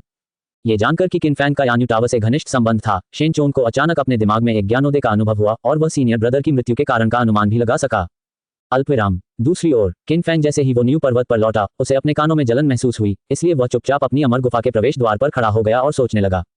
दूसरे वरिष्ठ भाई शेन चोंग शुवानमिंग 9 रिवॉल्यूशंस पिल के औषधीय अवयवों को नियंत्रित करते थे, और आज वे फिर से लियुयुन शिखर पर गए और उनके बगल में खड़ा व्यक्ति साधारण नहीं लग रहा था। इस समय रेखा के आधार पर दूसरे वरिष्ठ भाई संभवतः औषधीय गोली पहुंचाने के लिए लियूयुन शिखर गए थे, है ना? जब मैं उससे आगे निकल गया तो उसने क्या योजना बनाना शुरू किया। काश मैं एक ऐसा ताबीज बना पाता जो कर्मों को काट दे, तो अगर मैं संप्रदाय के किसी सदस्य को मार भी दूं तो किसी को पता भी नहीं चलेगा। किन फैंग ने अपने जलते हुए कानों को छुआ। उसके दिल में हमेशा थोड़ी बेचैनी रहती थी। मृत्यु का इंतजार करते हुए चुपचाप बैठे रहने के बजाय पहल करना बेहतर है। ये सोचकर किन फैंग तुरंत आयरन माउंटेन मार्केट गया और ताबीज बनाने के लिए बड़ी मात्रा में सामग्री और संबंधित पुस्तकें खरीदी। जब वह खरीदारी करके लौटा तब तक अंधेरा हो चुका था। किन फैंग ने वो न्यू पर्वत की तलहटी की ओर चुपके से जाती हुई एक काली आकृति को देखा जो बर्फीली रात में असाधारण रूप से स्पष्ट दिखाई दे रही थी। इतनी रात को कौन है? किन फैंग ने एक नजर डालने के लिए अपनी आंखें सिकुड़ी, फिर तुरंत अपनी लकड़ी की आत्मा वाली नाव को उस आकृति का पीछा करने के लिए रवाना कर दिया। जैसे ही वह करीब पहुंचा, उस आकृति ने भी किन फैंग की उपस्थिति को भांप लिया और तुरंत रुककर पीछे मुड़ गई। किन फैंग अपने सर्वोच्च श्रेणी के अग्नि आत्मा ताबीज को सक्रिय करने ही वाला था कि तभी दूसरी तरफ से उसके चेहरे पर लिपटा काला कपड़ा झट से हटा दिया गया और चिल्लाकर कहा, यह मैं हूं। एक स्पष्ट ठंडी आवाज सुनाई दी और तभी किन फैंग ने काले कपड़े के नीचे एक गोरा कुछ हद तक नाजुक चेहरा देखा। तुम आखिर कर क्या रहे हो? किन फैंग ने डिंग शुली को देखते हुए भौहें सिकोड़ी। ठंड से उसका छोटा सा चेहरा लाल हो गया था और वह गर्म हवा की लंबी लंबी सांसें छोड़ रही थी। उसके बाल बिखरे हुए थे जो कुछ हद तक अस्त व्यस्त लग रहे थे। मेरा कुछ भी करने का इरादा नहीं था। डिंग शुली की आंखों में घबराहट की एक झलक दिखाई दी, फिर वह किन फैंग की निगाहों से बचने के लिए बगल में मुड़कर दूर देखने लगी। ये कितना अकथनीय है। जैसे ही किन फैंग मुड़कर जाने ही वाला था, उसने महसूस किया कि उस पर कोई आध्यात्मिक शक्ति का उतार चढ़ाव नहीं था, जिससे वह एक साधारण व्यक्ति की तरह लग रही थी। और वह जिस दिशा में जा रही थी वह वो न्यू पर्वत की तलहटी में स्थित एक पहाड़ी धारा थी। जब स्वर्ग से छिपने की संरचना सक्रिय थी तब उस पहाड़ी धारा का अधिकांश भाग भी आवरण में लिपटा हुआ था। यदि किसी ने पहले वो न्यू पर्वत को नहीं देखा होता तो उन्हें निश्चित रूप से पता नहीं चलता कि वहां कोई पहाड़ी धारा भी है। एक पल में ही किन फैंग ने उसकी वर्तमान दुर्दशा का अनुमान लगा लिया। चांगशेंग तलवार संप्रदाय के लोग इस समय हर जगह उसकी तलाश कर रहे थे, इसलिए छिपना ही सबसे सुरक्षित तरीका था। हालांकि उसने दिंगशियांग पर्वत पर अपनी सैन्य संरचना को मजबूत कर लिया था, लेकिन वह खुद वो न्यू पर्वत की तलहटी में छिपी हुई थी। सबकी नजरों के सामने छिपने की कितनी चतुर चाल थी। हालांकि पहाड़ी धारा सुरक्षित थी, लेकिन अंततः परिस्थितियां खराब थीं। उसे बचने का मौका देने के लिए किन फैंग ने उसे अपनी अमर गुफा में वापस लाने का बहाना ढूंढने का फैसला किया। इसलिए उसने पूछा, क्या तुम ताबीज बना सकती हो? क्या गलत? डिंग शुली के चेहरे पर असमंजस के भाव थे। अगर तुम ताबीज बना सकते हो तो मेरी अमर गुफा में वापस आओ और मुझे ताबीज बनाना सिखाओ। उद्धरण चिन्ह dot dot dot dot dot dot dot उद्धरण चिन्ह। वह वहीं जड़वत खड़ी रही, उसके चेहरे पर विरोधाभास के भाव थे। वह कुछ नहीं बोली और किन फैंग ने उसे मना करने का मौका दिए बिना सीधे लकड़ी की आत्मा वाली नाव को नीचे उतारा और उसकी कमर पकड़कर उसे सीधे लकड़ी की आत्मा वाली नाव पर खींच लिया। जब उसने उसकी कमर पकड़ी तभी किन फैंग को एहसास हुआ कि वह पूरी तरह से ठंडी थी। उसका निचला शरीर बर्फ के पानी से काफी हद तक भीगा हुआ था। वो न्यू पर्वत पर वापस आकर किन फैंग ने उसे धीरे से अपनी बाहों से नीचे उतारा और फिर पूछा, तुम्हारी साधना किस स्तर पर है? मैंने इसे सील कर दिया है। अब मैं बस एक साधारण व्यक्ति हूँ। आपको इस बात की चिंता करने की जरूरत नहीं है कि मैं क्या कर सकता हूँ। डिंग शुली ने भावहीनता से किन फैंग को देखा, फिर वहीं असहाय खड़ी रह गई। वह किन फैंग के पहाड़ पर मौजूद किसी भी प्रकार की संरचनात्मक संरचना को लेकर भी चिंतित थी। वो न्यू पर्वत पर बिल्कुल सुरक्षित है जब तक आप कोई परेशानी पैदा नहीं करते। मुझे आपके साधना अभ्यास को पुनः प्राप्त करने में कोई आपत्ति नहीं है। उद्धरण चिन्ह डॉट डॉट डॉट। मैं पहले कपड़े बदल लेता हूँ। डिंग शुली ने अपने पीछे रखे बंडल को छुआ, फिर मुड़ी और बगल की अमर गुफा में चली गई। भौंक भौंक भौंक। अमर गुफा का पत्थर का दरवाजा बंद होते ही पृथ्वी आत्मा वानर तुरंत पहाड़ के पीछे से बाहर कूद गया और लगातार किन फैंग के सामने अमर गुफा के पत्थर के दरवाजे की ओर इशारा करता रहा। उसकी आंखों में जिज्ञासा झलक रही थी। शायद वह जानना चाहता था कि यह नया 2 पैरों वाला प्राणी कौन है। किन फैंग ने उसके सिर पर थपथपाते हुए कहा, उसे मेहमान समझो, लेकिन इस पहाड़ पर चीजों पर कड़ी नजर रखो। उसे किसी भी चीज को छूने मत देना, समझे? पृथ्वी आत्मा वानर ने तुरंत ही बेतहाशा सिर हिलाया। उसके लिए वर्तमान डिंग शुली महज एक साधारण इंसान था जिससे उसे किसी भी प्रकार का कोई खतरा नहीं था। आग जलाने के लिए कुछ लकड़ियां ढूंढो। किन फैंग ने पृथ्वी आत्मा वानर को दूर भेज दिया, फिर अपनी भंडारण अंगूठी से अपनी ही लकड़ी की तलवार निकाली। फ्लोइंग क्लाउड माउंटेन पर उसे इसका बारीकी से निरीक्षण करने का समय नहीं मिला था, लेकिन अब इसे हाथ में लेकर उसने महसूस किया कि इसका भारी वजन एक साधारण लोहे की तलवार से बहुत अलग नहीं था। ये लकड़ी की तलवार पीले रैंक की सर्वोच्च श्रेणी की उड़ने वाली तलवार के समान तीक्ष्णता, अविश्वसनीय रूप से कठोर, काटने और चीरने में सक्षम, प्रहार करने पर आसानी से टूट जाती है, संश्लेषित की जा सकती है। शेनमू तलवार dot dot dot dot dot dot. इसे सचमुच संश्लेषित किया जा सकता है। जब उसकी नजर ये लकड़ी की तलवार पर पड़ी तो तुरंत एक पंक्ति दिखाई दी और किन फैंग का दिल उत्साह से भर गया। तभी पृथ्वी की आत्मा वानर लकड़ी का एक गट्ठा लेकर आई जो कमर जितना मोटा था। किन फैंग आगे बढ़ा, अपना हाथ उठाया और तलवार से लकड़ियों पर वार किया। ये लकड़ी की तलवार ने लकड़ियों के पूरे गट्ठे को इतनी आसानी से काट दिया मानो वह पानी को काट रही हो। कटी हुई लकड़ियों का सहारा छूट गया और वे तुरंत खिसकने लगी। लगातार चटकने की आवाजें आती रहीं। ये बहुत तीखा है ना? करीने से कटी हुई लकड़ियों को देखकर किन फैंग तुरंत अवाक रह गया और सोचने लगा कि काश वह तुरंत चांगशेंग तलवार संप्रदाय में वापस जाकर और लकड़ियां ला पाता। यदि ही वुड स्वॉर्ड पहले से ही इतनी शक्तिशाली थी तो शेनमू स्वॉर्ड कितनी अधिक शक्तिशाली होगी। उस वस्तु को वापस अपने भंडारण वलय में रखते हुए किन फैंग का मन अब दूसरी ही लकड़ी की तलवार प्राप्त करने के तरीकों के बारे में कल्पनाओं से भर गया था। सीनियर ब्रदर शेन चोंग के पास भी ही लकड़ी की तलवार है, क्या मुझे उनसे दिल खोलकर बात करने के लिए कुछ समय निकालना चाहिए? शेन चोंग के उसके प्रति रवैये के बारे में सोचते हुए किन फैंग खुद को उससे बात करने के विचार से रोक नहीं पाया। ये साधना की दुनिया थी जहां बलवान कमजोरों का शिकार करते थे, कभी कभी पहले हमला करना आवश्यक होता था। ये सोचकर किन फैंग ताबीज बनाने की कला सीखने के लिए और भी दृढ़ संकल्पित हो गया। उसने अपनी भंडारण अंगूठी से ताबीज बनाने की एक किताब निकाली। साधना की 4 कलाओं में रसायन शास्त्र, निर्माण, कलाकृति और ताबीज शामिल थे। ये चारों कलाएं साधकों द्वारा सबसे अधिक उपयोग की जाने वाली चीजें थीं। औषधियों की तरह ताबीजों को भी स्वर्ग, पृथ्वी और मनुष्य श्रेणी में विभाजित किया गया था, जबकि मनुष्य श्रेणी से नीचे के ताबीजों को अवर्गीकृत ताबीज कहा जाता था। उदाहरण के लिए फायर स्नैक टेलिस्मैन अनरैंक टेलिस्मैन में सबसे बुनियादी टेलिस्मैन था। ताबीज मूल रूप से एक मंत्र होता था जो उसके भीतर समाहित होता था। आवश्यकता पड़ने पर व्यक्ति आध्यात्मिक शक्ति से उसे सक्रिय करता था और उसे मुक्त करता था। अंधेरे में जैसे जैसे आग जलती गई, उसमें से चटकने की आवाज आने लगी। किन फैंग ने कई मंत्रों से भरी एक किताब को हाथ में लिया और उसका अध्ययन किया। इस पल अमर गुफा के अंदर डिंग शुली पहले ही अपने कपड़े बदल चुकी थी। कमर पर कसी हुई सफेद रंग की पोशाक ने उनकी पतली कमर को और भी आकर्षक बना दिया था, और हालांकि उन्होंने मेकअप नहीं किया था, फिर भी उनका चेहरा बेहद खूबसूरत और मनमोहक था। उसके लंबे काले बाल झरने की तरह लहरा रहे थे, जिनमें एक नीली हेयरपिन लगी थी जो उसकी शालीनता को और बढ़ा रही थी। ये सब पूरा करने के बाद ही डिंग शुली को अमर गुफा की संरचना को देखने की सूझबूझ आई। पत्थर का पलंग, पत्थर की मेज, साधना कक्ष और रसायन शास्त्र कक्ष सभी खाली थे। केवल साधना कक्ष में ही 3 शिवालयनुमा जेड पत्थर थे। क्या यह आदमी इतना कंजूस है? डिंग शुली ने कुछ देर तक देखा, फिर अमर गुफा का दरवाजा खोला और बाहर निकल गई। अमर गुफा से बाहर कदम रखते ही सबसे पहले उसकी नजर बाहर फैले हरे भरे औषधीय खेत पर पड़ी। उसके बाद अमर गुफा के बगल में एक आधा मानव ऊंचाई वाला पेड़ दिखाई दिया। कोमल हरी पत्तियों को छूने के लिए हाथ बढ़ाते ही उसकी उंगलियों को तुरंत ठंडक का एहसास हुआ, और उसी समय उसे चाय की हल्की सी खुशबू भी महसूस हुई। यह एक स्पिरिट टी ट्री है। डिंग शुली ने किन फैंग को असमंजस भरी नजरों से देखा। इस समय उसने अपनी आध्यात्मिक शक्ति को छिपा लिया था, और वह अपने ची अवलोकन मंत्र का उपयोग करने में असमर्थ थी, इसलिए उसे अपने सामने मौजूद स्पिरिट टी ट्री के महत्व का कोई अंदाजा नहीं था। किन फैंग ने जवाब में सिर हिलाया और फिर पूछा, वरिष्ठ बहन, क्या आप कोई ऐसा मंत्र जानती हैं जो कर्म से रक्षा कर सके? आपका क्या मतलब है? उदाहरण के लिए, अगर मैंने झांग शुन को मार डाला और संप्रदाय के लोगों के पास मुझे ट्रैक करने का कोई तरीका है, तो मैं एक ऐसा मंत्र सीखना चाहता हूं जो संप्रदाय को मुझे ट्रैक करने से रोके। क्या आप मेरी बात समझ रहे हैं? उद्धरण चिन्ह dot dot dot dot dot dot dot उद्धरण चिन्ह। डिंग शुली हैरान दिख रही थी। उसकी निगाहें सतर्क थी जब उसने किन फैंग को देखा, फिर मुंह बनाकर बोली, यदि तुम कर्म को तोड़ना चाहते हो तो तुम्हें कम से कम आत्मा रूपांतरण चरण तक पहुंचना होगा। अवैध साधकों के बारे में क्या अवैध साधकों के पास कोई तरीके होते हैं? किन फैंग को वास्तव में एक ऐसे मंत्र की आवश्यकता थी जो किसी की हत्या के बाद की स्थिति को पूरी तरह से संभाल सके। इस समय उसकी आंखों में ज्ञान की तीव्र इच्छा झलक रही थी। डिंग शुली काफी देर तक किन फैंग को खाली निगाहों से देखती रही। उसे खुद नहीं पता था कि वह क्या सोच रही है। कुछ देर बाद उसने आह भरी और बोली, मुझे 1000 जहरीले कीड़ों की तकनीक आती है। ये दुश्मन के जादुई कलाकृतियों, लाशों को खा सकती है और यहाँ तक कि आसपास की आध्यात्मिक शक्ति और किसी भी आभा को पूरी तरह से नष्ट कर सकती है। यही वह तकनीक है जिसे आपको अभी सीखना चाहिए। विस्मयादिबोधक चिन्ह। 1000 विषैले की तकनीक में शरीर में विषैली ची को अवशोषित करना और उसे आध्यात्मिक ची के रूप में उपयोग करना शामिल है, जिससे किसी भी समय इसे मुक्त करने पर यह अधिक शक्तिशाली हो जाती है। यदि 1000 विषैले की तकनीक का प्रयोग केवल आध्यात्मिक ऊर्जा के साथ किया जाता है तो इसकी शक्ति बहुत कम होती है। ये केवल शवों को कुतरने में सक्षम होती है। किन फैंग के लिए जब तक हजारों कीड़े शवों और आभाओं को कुतरने का कार्य करते हैं, तब तक ये पर्याप्त है। शक्ति का प्रबंधन संश्लेषण द्वारा किया जाएगा। हालांकि ये सुनकर कि 1000 विषैले की तकनीक को अपनी शक्ति को अधिकतम करने के लिए शरीर में विषैली ऊर्जा को संग्रहित करने की आवश्यकता होती है, किन फैंग का चेहरा तुरंत सख्त हो गया और उसकी रीढ़ की हड्डी में सिहरन दौड़ गई। अगर सचमुच उसके शरीर में जहरीली ऊर्जा संचित थी, तो क्या उसने पहले जो कुछ भी किया था वह नरक के द्वार पर मंडराने जैसा नहीं था? क्या गलत? डिंग शुली ने असमंजस में किन फैंग की ओर देखा। उसे लगा कि उसे 1000 विषैले की तकनीक में कोई दिलचस्पी नहीं है। काफी देर की चुप्पी के बाद किन फैंग ने आखिरकार पूछा, क्या आपने अपने शरीर में जहरीली ऊर्जा जमा कर रखी है? किन फैंग के असामान्य भाव को देखकर डिंग शुली तुरंत समझ गई कि वह क्या सोच रहा है, और उसके चेहरे पर एक अजीब सी मुस्कान आ गई, लेकिन उसने कुछ नहीं कहा। किन फैंग को अपने सिर में झुंझुनी और भी तेज महसूस हुई।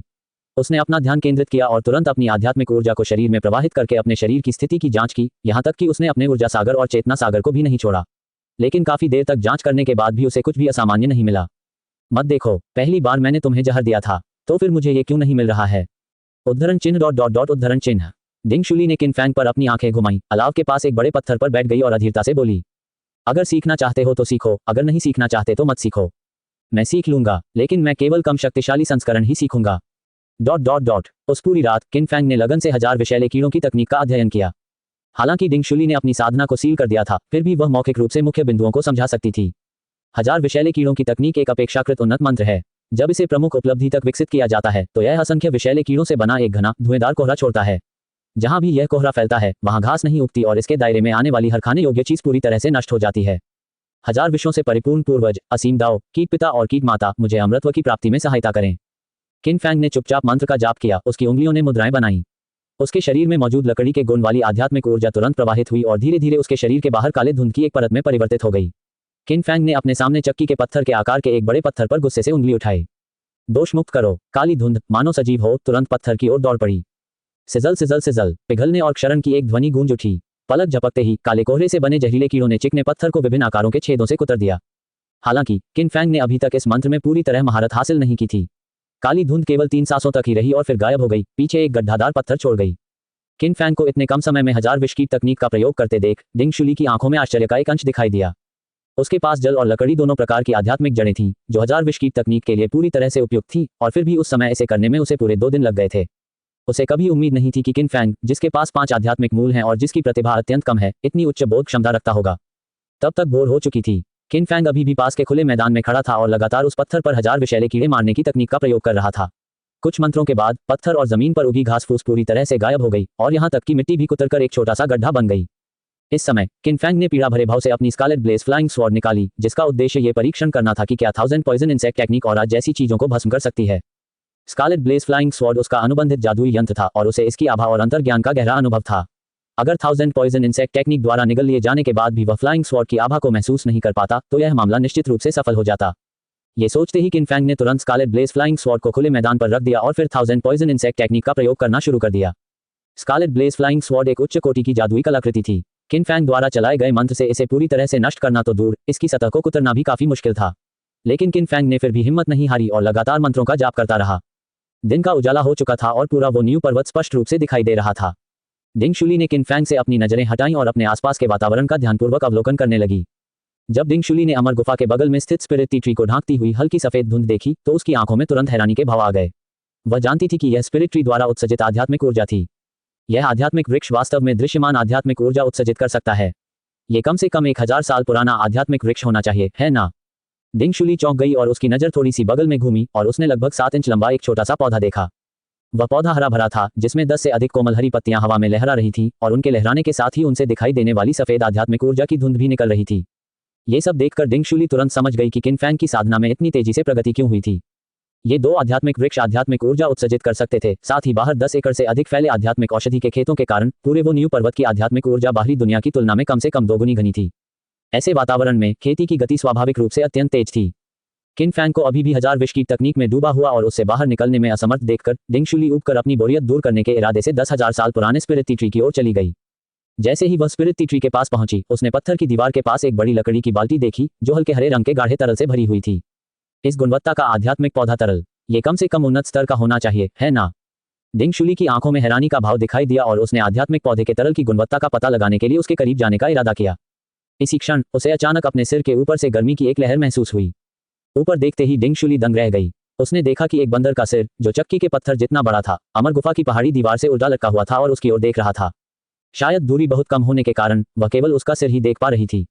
वो पृथ्वी आत्मा वानर ने एक आवाज निकाली, फुर्ती से सीधे डिंग शुली के सामने छलांग लगाई और फिर आध्यात्मिक पौधे के तरल से भरी लकड़ी की बाल्टी की रक्षा के लिए हाथ बढ़ाया। उस समय पृथ्वी आत्मा वानर लगभग 10 फीट लंबा था, बलशाली होने के साथ साथ उसमें एक आकर्षक सुंदरता भी थी और वह देखने में एक बंदर जैसा लगता था। उसकी आंखों में तिरस्कारपूर्ण भाव था, जिसने उसे आगे बढ़ने से रोक दिया। यह एक पृथ्वी आत्मा वानर है। इसकी आध्यात्मिक बुद्धि इतनी उच्च कैसे हो सकती है? पृथ्वी आत्मा वानर के मानव समान भाव को देखकर डिंग शुली का हृदय एक बार फिर स्तब्ध रह गया। इससे पहले जब वह अमर गुफा में कपड़े बदल रही थी, तो उसने सोचा था कि किन फैंग की शर्तें अपेक्षाकृत कठोर थीं, लेकिन उसने कभी उम्मीद नहीं की थी कि वह इतना खर्चीला होगा। आत्मा वृक्ष, आत्मा क्षेत्र और आत्मा जीव सभी पूर्ण थे। वो पृथ्वी की आत्मा वाले वानर ने उसे पीछे हटने का इशारा किया, फिर एक लकड़ी का चम्मच उठाया और 10,000 साल पुराने आत्मा चाय के पेड़ और दानव राजा के पेड़ के पौधे को आध्यात्मिक पौधे के तरल से सींचा। ये सब करने के बाद उसने लकड़ी की बाल्टी फिर से उठाई और अन्य औषधीय जड़ी बूटियों को पानी देने के लिए औषधि क्षेत्र में चला गया। यद्यपि उसका शरीर विशाल था, फिर भी वह बहुत सावधानीपूर्वक काम करता था। इस आदमी का मूल स्थान क्या है? डिंग शुली बेहद हैरान थी। किन फैंग के अमर गुफा में लौटने के बाद उसने बस अपनी मुहर हटा दी, अपनी संग्रहण अंगूठी से एक सम्मोहन शक्ति संरचना निकाली, उसे वहीं स्थापित किया, लापरवाही से एक प्रतिबंध लगाया और सीधे जमीन पर बैठकर साधना करने लगी। इस पल अमर गुफा के अंदर किन फैंग पत्थर की मेज के पास बैठ गया और ताबीजों का अध्ययन करने लगा। ताबीज बनाने में आमतौर पर मंत्र उच्चारण विधि के अनुसार ताबीज के कागज पर विशिष्ट पैटर्न बनाना और फिर उसमें आध्यात्मिक ऊर्जा का संचार करना शामिल होता है। ये सरल लगता है, लेकिन वास्तव में ये कीमियागरी के समान है, में थोड़ी सी भी अस्थिरता विफलता का कारण बन सकती है। ये सभी मौजूदा ताबीज बनाने की प्रक्रिया पर आधारित हैं। इससे पहले किसी ने भी 1000 विषैले की तकनीक को ताबीज में नहीं ढाला था, इसलिए किन फैंग को अब एक ऐसा पैटर्न ढूंढना था जो 1000 विषैले की तकनीक का प्रतिनिधित्व कर सके। सरसराहट सरसराहट सरसराहट। किन फैंग ने ताबीज का ब्रश उठाया और तेजी से ताबीज के कागज पर अजीबोगरीब रनिक पैटर्न बनाए, फिर उसमें हजार विश की तकनीक की आध्यात्मिक ऊर्जा का संचार किया। बूम, ताबीज के कागज से एक छोटी सी लौ निकली जिससे केवल राख ही बची। असफलता ही सफलता की जननी है, फिर से यही बात सामने आई है। दोबारा डॉट डॉट डॉट। समय बहुत तेजी से बीत गया और 10 दिन पलक झपकते ही गुजर गए। इन 10 दिनों के दौरान किन फैंग ने पहले ही हजारों ताबीज के कागजात नष्ट कर दिए थे। लगातार लंबे समय तक एकाग्रता बनाए रखने से उसकी आंखें लाल हो गई थीं। ये चीज लागत के लिहाज से बहुत प्रभावी नहीं है। किन फैंग ने ताबीज बनाने वाला ब्रश नीचे रख दिया और अभी अभी बनाए गए ताबीज के कागज को देखा। उसकी आंखों में निराशा का भाव था। यदि इन 10 दिनों का उपयोग हजार विषैले कीड़ों की तकनीक का लगन से अभ्यास करने में किया गया होता तो वह शायद बहुत पहले ही लघु उपलब्धि के स्तर तक पहुंच गया होता। उन्होंने न केवल ताबीज बनाने में समय बर्बाद किया, बल्कि अकेले उन ताबीजों के कागजों की कीमत ही हजारों डॉलर थी। किन फैंग उदास दिख रहा था। उसने नवनिर्मित ताबीज का कागज पत्थर की मेज के बीच में रखा और फिर अपनी आध्यात्मिक ऊर्जा का संचार करते हुए हजार विषैले की तकनीक का प्रयोग किया। भनभनाहट। ताबीज के कागज से एक प्रकाश निकला। किन फैंग का दिल खुशी से भर गया और उसने तुरंत अपने द्वारा डाली गई जादुई शक्ति को वापस ले लिया। जादुई शक्ति के समर्थन के बिना ताबीज के कागज पर मौजूद प्रकाश तुरंत गायब हो गया, जिससे उसका धुंधला पीला रंग सामने आ गया और उस पर बना पैटर्न कुछ हद तक टूट गया। कम से कम इस बार आग तो नहीं लगी। किन फैंग ने खुशी से ताबीज का कागज अपने हाथ में पकड़ा और तुरंत उसकी आंखों के सामने एक छोटी सी पंक्ति दिखाई दी। त्यागा हुआ हजार विषैले कीड़ों का ताबीज, सादा और साधारण, किसी काम का नहीं, जलाने के लिए इस्तेमाल किया जा सकता है। इसका संश्लेषण किया जा सकता है। हजार विषैले कीड़ों का ताबीज। किन फैंग की आंखों में तुरंत उत्साह की चमक आ गई। अंत में अन्य साधकों को ताबीज बनाते समय हर चरण को पूरी तरह से पूरा करना होता है। हालांकि किन फैंग अलग है, उसे केवल एक अर्धनिर्मित उत्पाद बनाने की आवश्यकता होती है और बाकी का काम संश्लेषण पर छोड़ देता है। किसी ताबीज को बिल्कुल शुरुआत से पूरा करने की सफलता दर कम होती है और इसमें समय भी बर्बाद होता है। अपने सामने पड़े हुए ताबीज को देखकर किन फैंग का मूड अच्छा हो गया था। उसने तुरंत अपना ताबीज ब्रश उठाया, बगल से ताबीज कागज की एक शीट निकाली, उसे मेज पर रखा और अभी अभी देखे गए ताबीज पैटर्न का अनुसरण करते हुए उसकी नकल करने लगा। 1000 से अधिक ताबीज कागजों पर अभ्यास करने के बाद किन फैंग अब सहजता से ताबीज ब्रश का उपयोग कर सकता था। कुछ ही तेज स्ट्रोक में उसने ताबीज निकाला, फिर अपनी हजार विषैले कीड़ों की तकनीक का प्रयोग किया और उसे अंदर इंजेक्ट कर दिया। भनभनाहट। ताबीज के कागज पर तुरंत एक हल्की रोशनी चमक उठी। अगर वह जारी रखता तो उसे 1000 पॉइजन इंसेक्ट टेक्निक को ताबीज के कागज में पूरी तरह से समाहित करना पड़ता और एक भी चूक ताबीज के कागज में आग लगा सकती थी, जिससे उसके सारे प्रयास व्यर्थ हो जाते। किन फैंग ने स्वाभाविक रूप से समय रहते रुकने का फैसला किया।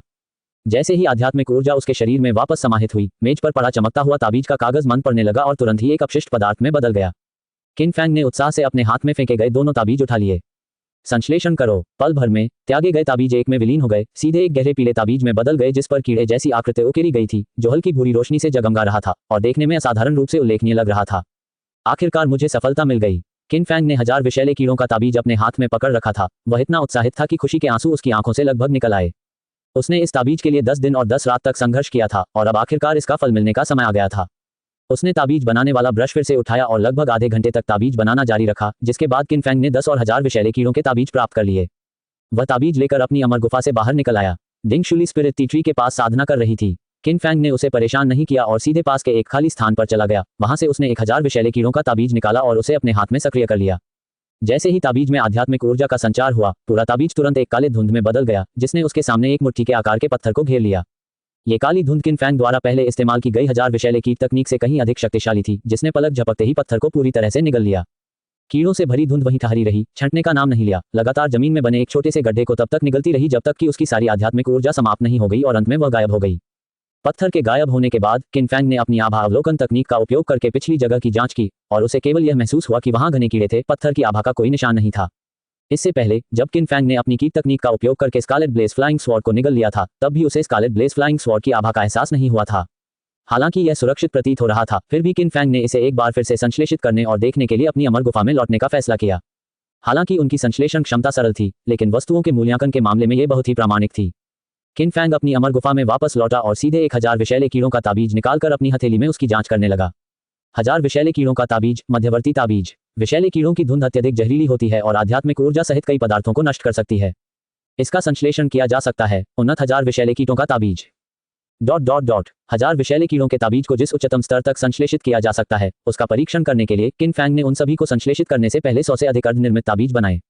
Advance 1000 poison insect element, human rank elementary 1000 poison insect element, human rank intermediate 1000 poison insect element, human rank advance devouring diamond element. दानव भक्षक तावीज, मानव श्रेणी का उन्नत तावीज। विषैले कीड़े राक्षसी कीड़ों में विकसित हो गए हैं। वे ऊपर 9 स्वर्गों के महान मार्ग और नीचे नरक के राक्षसों को भक्षक कर सकते हैं। पर्याप्त संख्या में होने पर वे स्वर्गीय मार्ग नियम को भी कुतर सकते हैं।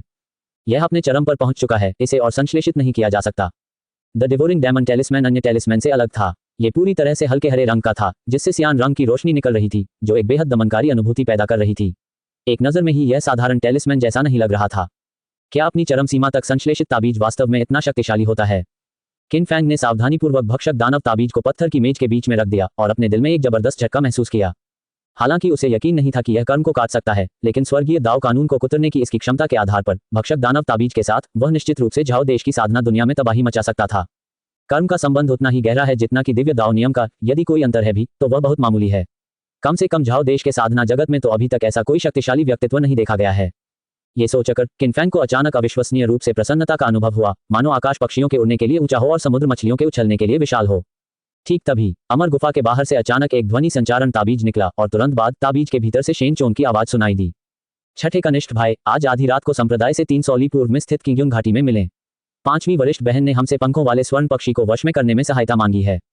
ध्वनि संचरण ताबीज की आवाज सुनने के बाद किन फैंग ने तुरंत ताबीज को एक तरफ रख दिया और अमर गुफा से बाहर निकल गया। Hiding from the heavens formation से बाहर देखने पर आसपास का वातावरण खाली था, वहां कुछ भी नहीं था। स्पष्टतः शेन चोंग ने ध्वनि संचरण ताबीज सौंपने के तुरंत बाद प्रस्थान कर दिया था। आधी रात को मुझसे मिलने के लिए कह रहे हो? किन फैंग की आंखों में संदेह का भाव था और वह इस मामले की सत्यता पर विचार कर रहा था।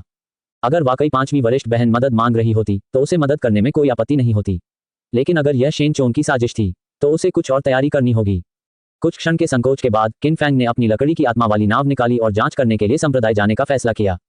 संप्रदाय में पहुंचकर उसने हर जगह पूछताछ की, लेकिन 5वीं वरिष्ठ बहन सुन युलान का कोई सुराग नहीं मिला। अंततः उसे 2 ऐसे लोग मिले जिन्हें कुछ जानकारी थी, लेकिन उन्होंने भी बताया कि वह एक आत्मा राक्षस को पकड़ने गई है। हालांकि किसी को भी ठीक से पता नहीं था कि वह कहां गई है। किन फैंग को मोटे तौर पर अंदाजा हो गया था कि इस मामले में कुछ गड़बड़ है, इसलिए सावधानी बरतना कोई अतिशयोक्ति नहीं थी। वो न्यू पर्वत की ओर वापसी। अपनी अमर गुफा में प्रवेश करते ही किन फैंग ने सीधे अपने हाथ में बचे हुए सभी ताबीज निकाल लिए। पिछली बार जब वह 10,000 राक्षसों का कड़ाहा वापस लाने गया था तब उसने कई चीजें तैयार की थी, लेकिन उन्हें इस्तेमाल करने का मौका नहीं मिला था। अब वे चीजें उसके तुरुप के पत्ते साबित हो सकती हैं। फिलहाल उसके पास अभी भी 87 उच्च स्तरीय अग्निसर्प तावीज शेष थे। अग्निसर्प तावीज के समान गुणवत्ता वाले अन्य तावीजों की बात करें तो उसके पास 300 से अधिक उड़ने वाली तलवार तावीज और बिजली खींचने वाले तावीज थे, लेकिन उनका संश्लेषण अभी तक नहीं हुआ था। शायद जरूरत पड़े। किन फैंग ने क्रमशः 20 उच्च श्रेणी के अग्निसर्प तावीज, 20 उच्च श्रेणी के उड़ने वाली तलवार तावीज और 20 उच्च श्रेणी के बिजली खींचने वाले तावीज का संश्लेषण किया। उच्च श्रेणी के ताबीजों की शक्ति इतनी जबरदस्त थी कि वह कोर फॉर्मेशन के मध्य चरण के साधक को मार सकती थी और यहां तक कि कोर फॉर्मेशन के अंतिम चरण के साधक को भी खतरा पहुंचा सकती थी। इन तीनों चीजों के साथ किन फैंग को पूर्ण सुरक्षा का एहसास हुआ। अगर वह एक साथ कुछ वार कर देता तो उसके सामने खड़ा मोवेंजियान जैसा कोर फॉर्मेशन स्टेज का विशेषज्ञ भी काम उठता। इसके अतिरिक्त 9 ड्रैगन स्काई बाइंडिंग रोप, यिनयांग सब mother shield, thorn moon flying sword, 1000 mile shuttle, आध्यात्मिक ऊर्जा को बहाल करने के लिए स्पिरिट क्यूई पिल्स, विश्रण के लिए जुवानमिंग 9 रिवोल्यूशन पिल्स और डिवोरिंग डायमंड टेलिस्मैन भी मौजूद थे। किन फैंग ने अपनी सभी जीवन रक्षक वस्तुओं की सावधानीपूर्वक जांच की ताकि यह सुनिश्चित हो सके कि कुछ भी छूट न जाए। ताबीज बनाने में काफी समय लगा। जब किन फैंग अपनी अमर गुफा से बाहर निकला तब तक शाम हो चुकी थी। आसपास के पहाड़ सफेद बर्फ से ढके हुए थे, मानो चांदी की तरह एक निर्मल विस्तार हो। बर्फबारी रुक गई थी। लाल नारंगी रंग की सूर्यास्त की किरणें बादलों से छनकर वो न्यू पर्वत पर पड़ रही थी, जिससे पूरा पर्वत उस क्षण सुनहरा दिखाई दे रहा था। डिंग शुली अभी भी स्पिरिट ट्री के बगल में बैठकर साधना कर रही थी। किन फैंग ने उसे परेशान नहीं किया। अचानक ही उसने अपनी बेन लेई उड़ने वाली तलवार निकाली और थंडरक्लैप स्वॉर्ड प्ले का अभ्यास शुरू कर दिया। इस समय तक किन फैंग ने थंडरक्लैप स्वॉर्ड प्ले को प्रारंभिक स्तर तक पहुंचा दिया था। बेन लेई तलवार शून्य क्षेत्र में अत्यधिक गति से लगातार आगे बढ़ रही थी। इतनी तेज की हवा को चीरने की आवाज लगातार गूंज रही थी, साथ ही गरजने की आवाज भी सुनाई दे रही थी। हालांकि यह सिर्फ एक उड़ने वाली तलवार थी, लेकिन इसकी राजसी आभा के भीतर प्रभुत्वशाली इरादे का एक सूक्ष्म संकेत प्रकट हुआ था। सीधे शब्दों में कहें तो इसकी शक्ति अज्ञात थी, लेकिन यह देखने में बहुत प्रभावशाली लग रहा था। कुछ क्षण के संकोच के बाद किन फैंग ने अपनी उड़ने वाली तलवार को एक तरफ रख दिया और डिंग शुली की ओर देखते हुए उसे पुकारा। वरिष्ठ बहन, मुझे आपसे कुछ बात करनी है। उद्धरण चिन्ह ... उद्धरण चिन्ह। डिंग शुली ने अपनी आंखें खोली, अपनी जगह से खड़ी हो गई और अपने भंडारण वलय से एक बैंगनी उड़ने वाली तलवार निकाली और उसे अपने हाथ में पकड़ लिया। सामान्यतः उसका शरीर हमेशा एक अलौकिक आभा से भरा रहता था, लेकिन जिस क्षण उसने उड़ने वाली तलवार को पकड़ा उससे एक अंतहीन तीक्ष्णता उत्पन्न हुई। भनभनाहट। उन दोनों ने बिना कहे ही अपनी अपनी उड़ने वाली तलवारों में आध्यात्मिक ऊर्जा का संचार किया। बैंगनी उड़ने वाली तलवार और बेन लेई तलवार पुनर्जीवित आत्मा सर्पों की तरह तुरंत ही आपस में लड़ने लगी। वे दोनों केवल सबसे बुनियादी हमले के तरीकों का उपयोग कर रहे थे, जैसे साधारण लोग उड़ने वाली तलवारें पकड़े हुए बिना किसी तकनीक के अंधाधुंध वार कर रहे हों। वर्तमान तीव्रता के अनुकूल होने के बाद किन फैंग ने थंडरक्लैप स्वॉर्ड प्ले का उपयोग करने का फैसला किया और साथ ही वह अपनी वास्तविक शक्ति का परीक्षण करना चाहता था। वरिष्ठ प्रशिक्षु बहन डिंग, सावधान रहें, किन फैंग ने चेतावनी दी। जैसे ही उसके शब्द समाप्त हुए, बेन लेई फ्लाइंग स्वॉर्ड की गति अचानक बढ़ गई और शून्य क्षेत्र में बिजली की चमक दिखाई दी।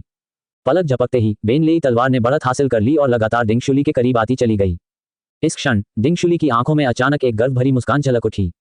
उसने बस अपने हाथों को झटका दिया और पल भर में उसकी हथेलियों से 2 बैंगनी रंग की उड़ने वाली तलवारें निकल आईं। क्या हो रहा है? जब डिंग शुली ने 3 उड़ने वाली तलवारों का इस्तेमाल करके बेन लेई तलवार को तुरंत दबा दिया तो किन फैंग का दिमाग सुन्न हो गया। थंडरक्लैप स्वॉर्ड प्ले को 27 तलवारबाजी की चालों में विभाजित किया गया है, जिनमें से प्रत्येक पिछली चाल से अधिक भयंकर है। अपनी अधिकतम युद्ध शक्ति का परीक्षण करने के लिए किन फैंग ने थंडरक्लैप स्वॉर्ड प्ले की अंतिम 10 चालों का सीधे उपयोग किया। गड़गड़ाहट। जहां उड़ती हुई तलवारें टकराईं, वहां बिजली कड़की और उत्पाद के आकार में व्यवस्थित 3 बैंगनी उड़ती हुई तलवारें लगातार घूमती रहीं, जिससे बेन लेई तलवार का हमला आसानी से विफल हो गया। एक पल के बाद तीनों बैंगनी उड़ने वाली तलवारों ने दिशा बदली और एक साथ किन फैंग की ओर वार किया। शून्य लोक में गरजने की आवाज और भी तेज हो गई और बेन लेई तलवार लगभग एक परछाई की तरह दिखने लगी, जो लगातार तीनों उड़ने वाली तलवारों के हमलों को रोक रही थी, जिससे उन्हें हमला करने का कोई मौका न मिल सके। दोनों पक्षों के बीच की लड़ाई आधी अगरबत्ती के बराबर समय तक चली। धीरे धीरे डिंग शुली ने महसूस किया कि उसकी आध्यात्मिक शक्ति कम होने लगी है, जबकि किन फैंग का चेहरा अभी भी गुलाबी था और उसकी सांसें स्थिर थीं। उसने तुरंत अपनी उड़ने वाली तलवारें एक तरफ रख दी और किन फैंग से नाराज होकर कहा, मैं अब और नहीं लड़ूंगा। हमने अभी तक विजेता का फैसला नहीं किया है, आप लोग अब और क्यों नहीं लड़ रहे हैं? डिंग शुली ने तिरस्कार भरी नजर से कहा, क्या तुमने चुपके से आध्यात्मिक ऊर्जा की गोलियां खाई थीं? क्या आप आध्यात्मिक ऊर्जा की गोलियां खा सकते हैं? किन फैंग एक पल के लिए स्तब्ध रह गया और उसका पीला चेहरा देखकर उसे तुरंत एहसास हुआ कि उसकी आध्यात्मिक ऊर्जा कम होने लगी है। लेकिन उनकी अपनी आध्यात्मिक ऊर्जा का केवल 1/5वां हिस्सा ही खर्च हुआ था। यद्यपि विविध आध्यात्मिक जड़ों का अभ्यास धीमी गति से होता है और इससे आध्यात्मिक सफलता प्राप्त करना कठिन हो जाता है, फिर भी आध्यात्मिक सफलता के बाद उत्पन्न होने वाली ऊर्जा की तीव्रता अन्य आध्यात्मिक जड़ों की तुलना में कहीं अधिक होती है। संभवतः यह एक प्रकार का अंतर्निहित दोष है। डिंग शुली आक्रोश से औषधीय खेत के किनारे तक चली गई और अंदर लगाए गए औषधीय जड़ी बूटियों का जायजा लेने लगी। किन फैंग ने बेशर्मी से उसका पीछा किया और पूछा, वरिष्ठ बहन, मैंने अभी अपनी सर्वोच्च क्षमता का प्रयोग किया और मुझे उम्मीद नहीं थी कि आप इसे सहन कर पाएंगी। क्या आप एक साथ 3 उड़ने वाली तलवारों को नियंत्रित कर सकती हैं और एक ही दिमाग से 3 कार्यों को पूरा कर सकती हैं? मैंने स्वॉर्ड एरे का इस्तेमाल किया। कोई आश्चर्य नहीं। किन फैंग को तुरंत महसूस हुआ कि सब कुछ तर्कसंगत है। स्वॉर्ड आर्ट स्वॉर्ड एरे के साथ मुश्किल से बराबरी कर पाया। इस लिहाज से देखें तो थंडरक्लैप स्वॉर्ड प्ले कमजोर नहीं लगता और उसके पास अभी भी टेलिस्मैन का तुरुप का पत्ता मौजूद है। तब तक पूरी तरह से अंधेरा हो चुका था, लेकिन आधी रात होने में अभी भी कुछ समय बाकी था। डिंग शुली वहीं खड़ी रही, मानो ऊब गई हो। किन फैंग को भी कुछ करने को नहीं लगा, इसलिए उसने उसे खींचकर अमर गुफा में ले गया। पूरे 2 घंटे बाद किन फैंग आखिरकार संतुष्ट महसूस करते हुए पत्थर के पलंग से उठा। डिंग शुली का चेहरा लाल हो गया था और वह दीवार की ओर मुंह करके सिकुड़कर बैठ गई और अपने शरीर को अपने कपड़ों से ढक लिया। उसे इस हालत में देखकर किन फैंग आह भरे बिना नहीं रह सका। हालांकि वह अच्छा इंसान नहीं था, लेकिन उसकी वर्तमान विनम्र मुद्रा देखकर उसे थोड़ा अपराध बोध हुआ। वह कहे बिना नहीं रह सका, वरिष्ठ प्रशिक्षु बहन डिंग, अगर आप नाराज हैं तो मुझे कुछ बार डांट क्यों नहीं देती? भाड़ में जाओ। ये सुनकर कि वह उससे बात करने को तैयार है, किन फैंग को तुरंत राहत मिली और उसने उसे निर्देश दिया, आप इस अमर गुफा में गैदरिंग स्पिरिट फॉर्मेशन का उपयोग कर सकते हैं, लेकिन बेहतर होगा कि आप आध्यात्मिक ऊर्जा के 8 गुना से अधिक का उपयोग न करें, अन्यथा बाहर असामान्य घटनाएं होंगी। जब मैं आसपास न रहूं तो बाहर मत जाना। चांग शेंग स्वॉर्ड सेक्ट के द्वार खुलने का समय लगभग हो चुका है और वे शायद अभी भी तुम्हें ढूंढ रहे होंगे। कुछ जल्दबाजी में दिए गए निर्देशों के बाद किन फैंग ने अमर गुफा छोड़ दी, अपनी लकड़ी की आत्मा वाली नाव निकाली और शेनचोंग द्वारा तय की गई दिशा की ओर चल पड़ा। किंगयुन घाटी चांग शेंग तलवार संप्रदाय से ज्यादा दूर नहीं है, लेकिन यह एकांत स्थान पर स्थित है और आमतौर पर वहां से कोई नहीं गुजरता है। अंधेरी रात में बर्फ और चंद्रमा के प्रतिबिंब के नीचे घाटी की ओर देखते हुए दूर कहीं एक विशालकाय प्राणी दुबका हुआ प्रतीत हो रहा था। किन फैंग ने अपनी और लकड़ी की आत्मा वाली नाव की आभा को छिपाने के लिए दाववनाट का प्रयोग किया। जब वह निर्धारित स्थान से अभी भी 50 ली दूर था तो उसने उतरने के लिए एक एकांत स्थान ढूंढा और पैदल ही अपनी यात्रा जारी रखी। उसका छिपा हुआ दिव्य वस्त्र अब सफेद हो चुका था और शेनशिंग ताबीज की शक्ति से किन फैंग एक भूत की तरह तेजी से घने जंगल को पार कर गया। किंगयुन घाटी के पास पहुंचते ही किन फैंग अचानक रुक गया और स्थिति का जायजा लेने के लिए एक नाले में चट्टान की दरार से टिक गया। इस पल आसमान में चमकीला चांद लटका हुआ था और आधी रात हो चुकी थी, लेकिन सामने घना जंगल और घाटी एकदम शांत थे, जरा भी हलचल नहीं थी। शेनचोंग के अनुसार अगर 5वीं वरिष्ठ बहन सचमुच आत्मा पक्षी को वश में करने आई होती तो कम से कम वह कुछ आभा तो प्रकट करती ताकि सभी लोग मिल सकें, है ना? हालांकि आगे कोई आभा नहीं थी और चारों ओर अजीब सी शांति थी। जितना सन्नाटा छा रहा था, किन फैंग को उतना ही कुछ गड़बड़ लग रही थी। अगर वह इस स्थिति में जल्दबाजी में बाहर निकलता तो वह निश्चित रूप से किसी घात में फंस जाता। हालांकि शेनचोंग दिखने में साधारण था, लेकिन उस दिन उसके साथ मौजूद सफेद कपड़े पहने व्यक्ति साधारण नहीं लग रहा था। घात लगाकर हमला किए जाने से बचने के लिए किन फैंग ने यहीं छिपकर रहने का फैसला किया। अंधेरी रात में बर्फ के टुकड़े धीरे धीरे जमीन पर गिरने लगे और जल्द ही किन फैंग का पूरा शरीर बर्फ से ढक गया। पता ही नहीं चला और 1 घंटा बीत गया, लेकिन आसपास कोई हलचल नहीं हुई। किन फैंग को तो यह भी शक होने लगा था कि शेनचोंग जानबूझकर उसे फंसा रहा है। इस समय अचानक सामने घने जंगल से एक चरमराहट की आवाज गूंजी। ये किसी भारी वस्तु द्वारा बर्फ को दबाए जाने की आवाज थी। हलचल की आवाज सुनकर किन फैंग ने तुरंत अपनी सांस रोक ली और ध्यान केंद्रित करते हुए दाओवनाट को उसकी चरम सीमा तक पहुंचाया। कदमों की आहट करीब आती गई और वह स्पष्ट रूप से समझ सका कि वे 2 लोगों की थीं। एक पल के बाद घने जंगल से शेनचोंग की क्रोधित आवाज गूंजी, धिक्कार है, मैंने अभी अभी उसकी आभा को स्पष्ट रूप से महसूस किया। शायद हमारी घात लगाने की जगह बहुत करीब थी और उसे लगा कि घाटी में कोई नहीं है, इसलिए वह पीछे हट गया। दोनों बर्फीले जंगल में चलते और बातें करते रहे। शेन चोंग के हाथ में एक उड़ने वाली तलवार थी। वह इतना गुस्से में था कि रास्ते में कांटों और झाड़ियों को काटता हुआ जा रहा था, जिससे चारों ओर सरसराहट की आवाजें आ रही थीं। जैसे ही वे किन फैंग के छिपने की जगह के पास पहुंचने वाले थे, शेन चोंग ने कहा, अब हम क्या करें? मेरे विचार से हमें अभी वो न्यू पर्वत पर जाकर उसे धोखे से फंसाकर मार डालना चाहिए। बिल्कुल जैसा मैंने चाहा था। निर्णय लेने के बाद शेन चोंग ने तुरंत अपनी भंडारण अंगूठी से एक स्पिरिट बोर्ड निकाली और उस जगह से जाने का इरादा किया। तभी अचानक घने जंगल में एक हल्की रोशनी दिखाई दी। भाई चेन, आप क्या कर रहे हैं? शेन चोंग, जो अपने उड़ने वाले जादुई उपकरण को सक्रिय कर रहा था, ने हैरानी भरे भाव से ऊपर प्रकाश के स्रोत की ओर देखा। उसने 2 गहरे लाल रंग के 3 इंच लंबे छोटे लाल सांपों को तेजी से उनकी ओर उड़ते हुए देखा। बकवास। लाल सांपों को देखते ही शेन चोंग के चेहरे का भाव एकदम बदल गया और उसने तुरंत अपनी भंडारण अंगूठी से एक जादुई कलाकृति निकाली और उन्हें रोकने की तैयारी करने लगा। लेकिन जैसे ही उसने जादुई कलाकृति को बाहर निकाला और इससे पहले कि वह उसे सक्रिय कर पाता, आग की तरह लाल रंग का छोटा सांप पहले ही उसकी छाती में घुस चुका था। शेन चोंग फाउंडेशन एस्टेब्लिशमेंट के अंतिम चरण का साधक था। आध्यात्मिक ऊर्जा से अपने शरीर की रक्षा करने के बावजूद वह अग्निसर्प को रोक नहीं सका। उसकी आंखों में दहशत झलक रही थी और पल भर में ही अग्निसर्प ताबीज द्वारा उसे जलाकर राख कर दिया गया। दूसरा अग्निसर्प ताबीज सफेद कपड़े पहने हुए आदमी के पीछे भागा। प्रतिद्वंद्वी की गति तकनीक बेहद तेज थी। पलक झपकते ही वह दर्जनों झांक से बच निकला और उसने वास्तव में अग्निसर्प ताबीज को भी चकमा दे दिया। काफी तेज दौड़ता है। शेन चोंग को अग्निसर्प ताबीज से मारे जाते देख किन फैंग का छिपने का इरादा नहीं रहा। उसने अपनी भंडारण अंगूठी से अपना 1000 माइल शटल निकाला, उसे सक्रिय किया और फिर सफेद कपड़े पहने उस व्यक्ति का पीछा किया। 1000 माइल शटल बेहद तेज थी और उसने लगभग तुरंत ही सफेद कपड़े पहने हुए व्यक्ति को पकड़ लिया। एक हवा में पीछा कर रहा था, दूसरा जमीन पर बेतहाशा दौड़ रहा था। किन फैंग के चेहरे पर तिरस्कार भरी मुस्कान थी और उसने सीधे 3 एडवांस फ्लाइंग स्वॉर्ड टेलिस्मान को सक्रिय किया और उन्हें बाहर फेंक दिया। चहचहाहट, चहचहाहट, चहचहाहट। 3 चांदी जैसी सफेद छोटी तलवारें पलक झपकते ही दुश्मन की पीठ की ओर तड़ाप उठी। उसने चिल्लाते हुए उन्हें रोकने के लिए एक जादुई वस्तु निकाली। मेरे साथी दाओवादी, अपना हाथ थामे रहो। मैं हाओरान संप्रदाय का चेन शाओयांग हूं। साथी दाओवादी ने शायद मुझे गलत समझा होगा। विरोधी की जादुई कलाकृति बहुत शक्तिशाली थी, यहां तक कि उन्नत उड़ने वाली तलवार ताबीज भी, जो कोर फॉर्मेशन के अंतिम चरण के साधकों के लिए खतरा बन सकती थी, अवरुद्ध हो गई। मेरे प्रिय दाओवादी, यह एक गलतफहमी है। तुम्हारी गलतफहमी है। किन फैंग ने दांत पीसते हुए शेष 7 फ्लाइंग स्वॉर्ड ताबीज को सक्रिय किया, साथ ही किसी भी दुर्घटना से बचने के लिए शेष फायर स्नैक ताबीज को भी अपने हाथ में पकड़े रखा। आध्यात्मिक ऊर्जा की प्रेरणा से 7 उन्नत उड़ने वाली तलवार ताबीज तुरंत 7 शक्तिशाली चांदी सफेद छोटी तलवारों में परिवर्तित हो गईं और एक बार फिर चेन शाओयांग की ओर वार करने लगी। तुम्हारे पास इतने सारे एडवांस टेलिस्मैन कहां से आए? चेन शाओयांग के चेहरे पर भय का एक संकेत दिखाई दिया और उसने तुरंत एक वर्गाकार मुहर जैसी जादुई कलाकृति को हवा में फेंक दिया, जो शाही मुहर से मिलती जुलती थी। बैंग बैंग बैंग, जोरदार टक्कर की आवाज सुनाई दी। 7 उड़ने वाली तलवारों में से 5 पल भर में चकनाचूर हो गईं, लेकिन वर्गाकार मुहर भी पलक झपकते ही टूट गई। चौकोर मुहर को टूटते देख चेन शाओयांग के शरीर पर तुरंत एक प्राचीन आभा प्रकट हुई। वह किसी भूत के वश में लग रहा था। उसका चेहरा विकृत हो गया था और उसने कहा, लड़के, तुमने मेरी कठपुतली को मारने की हिम्मत की, तुम मर चुके हो।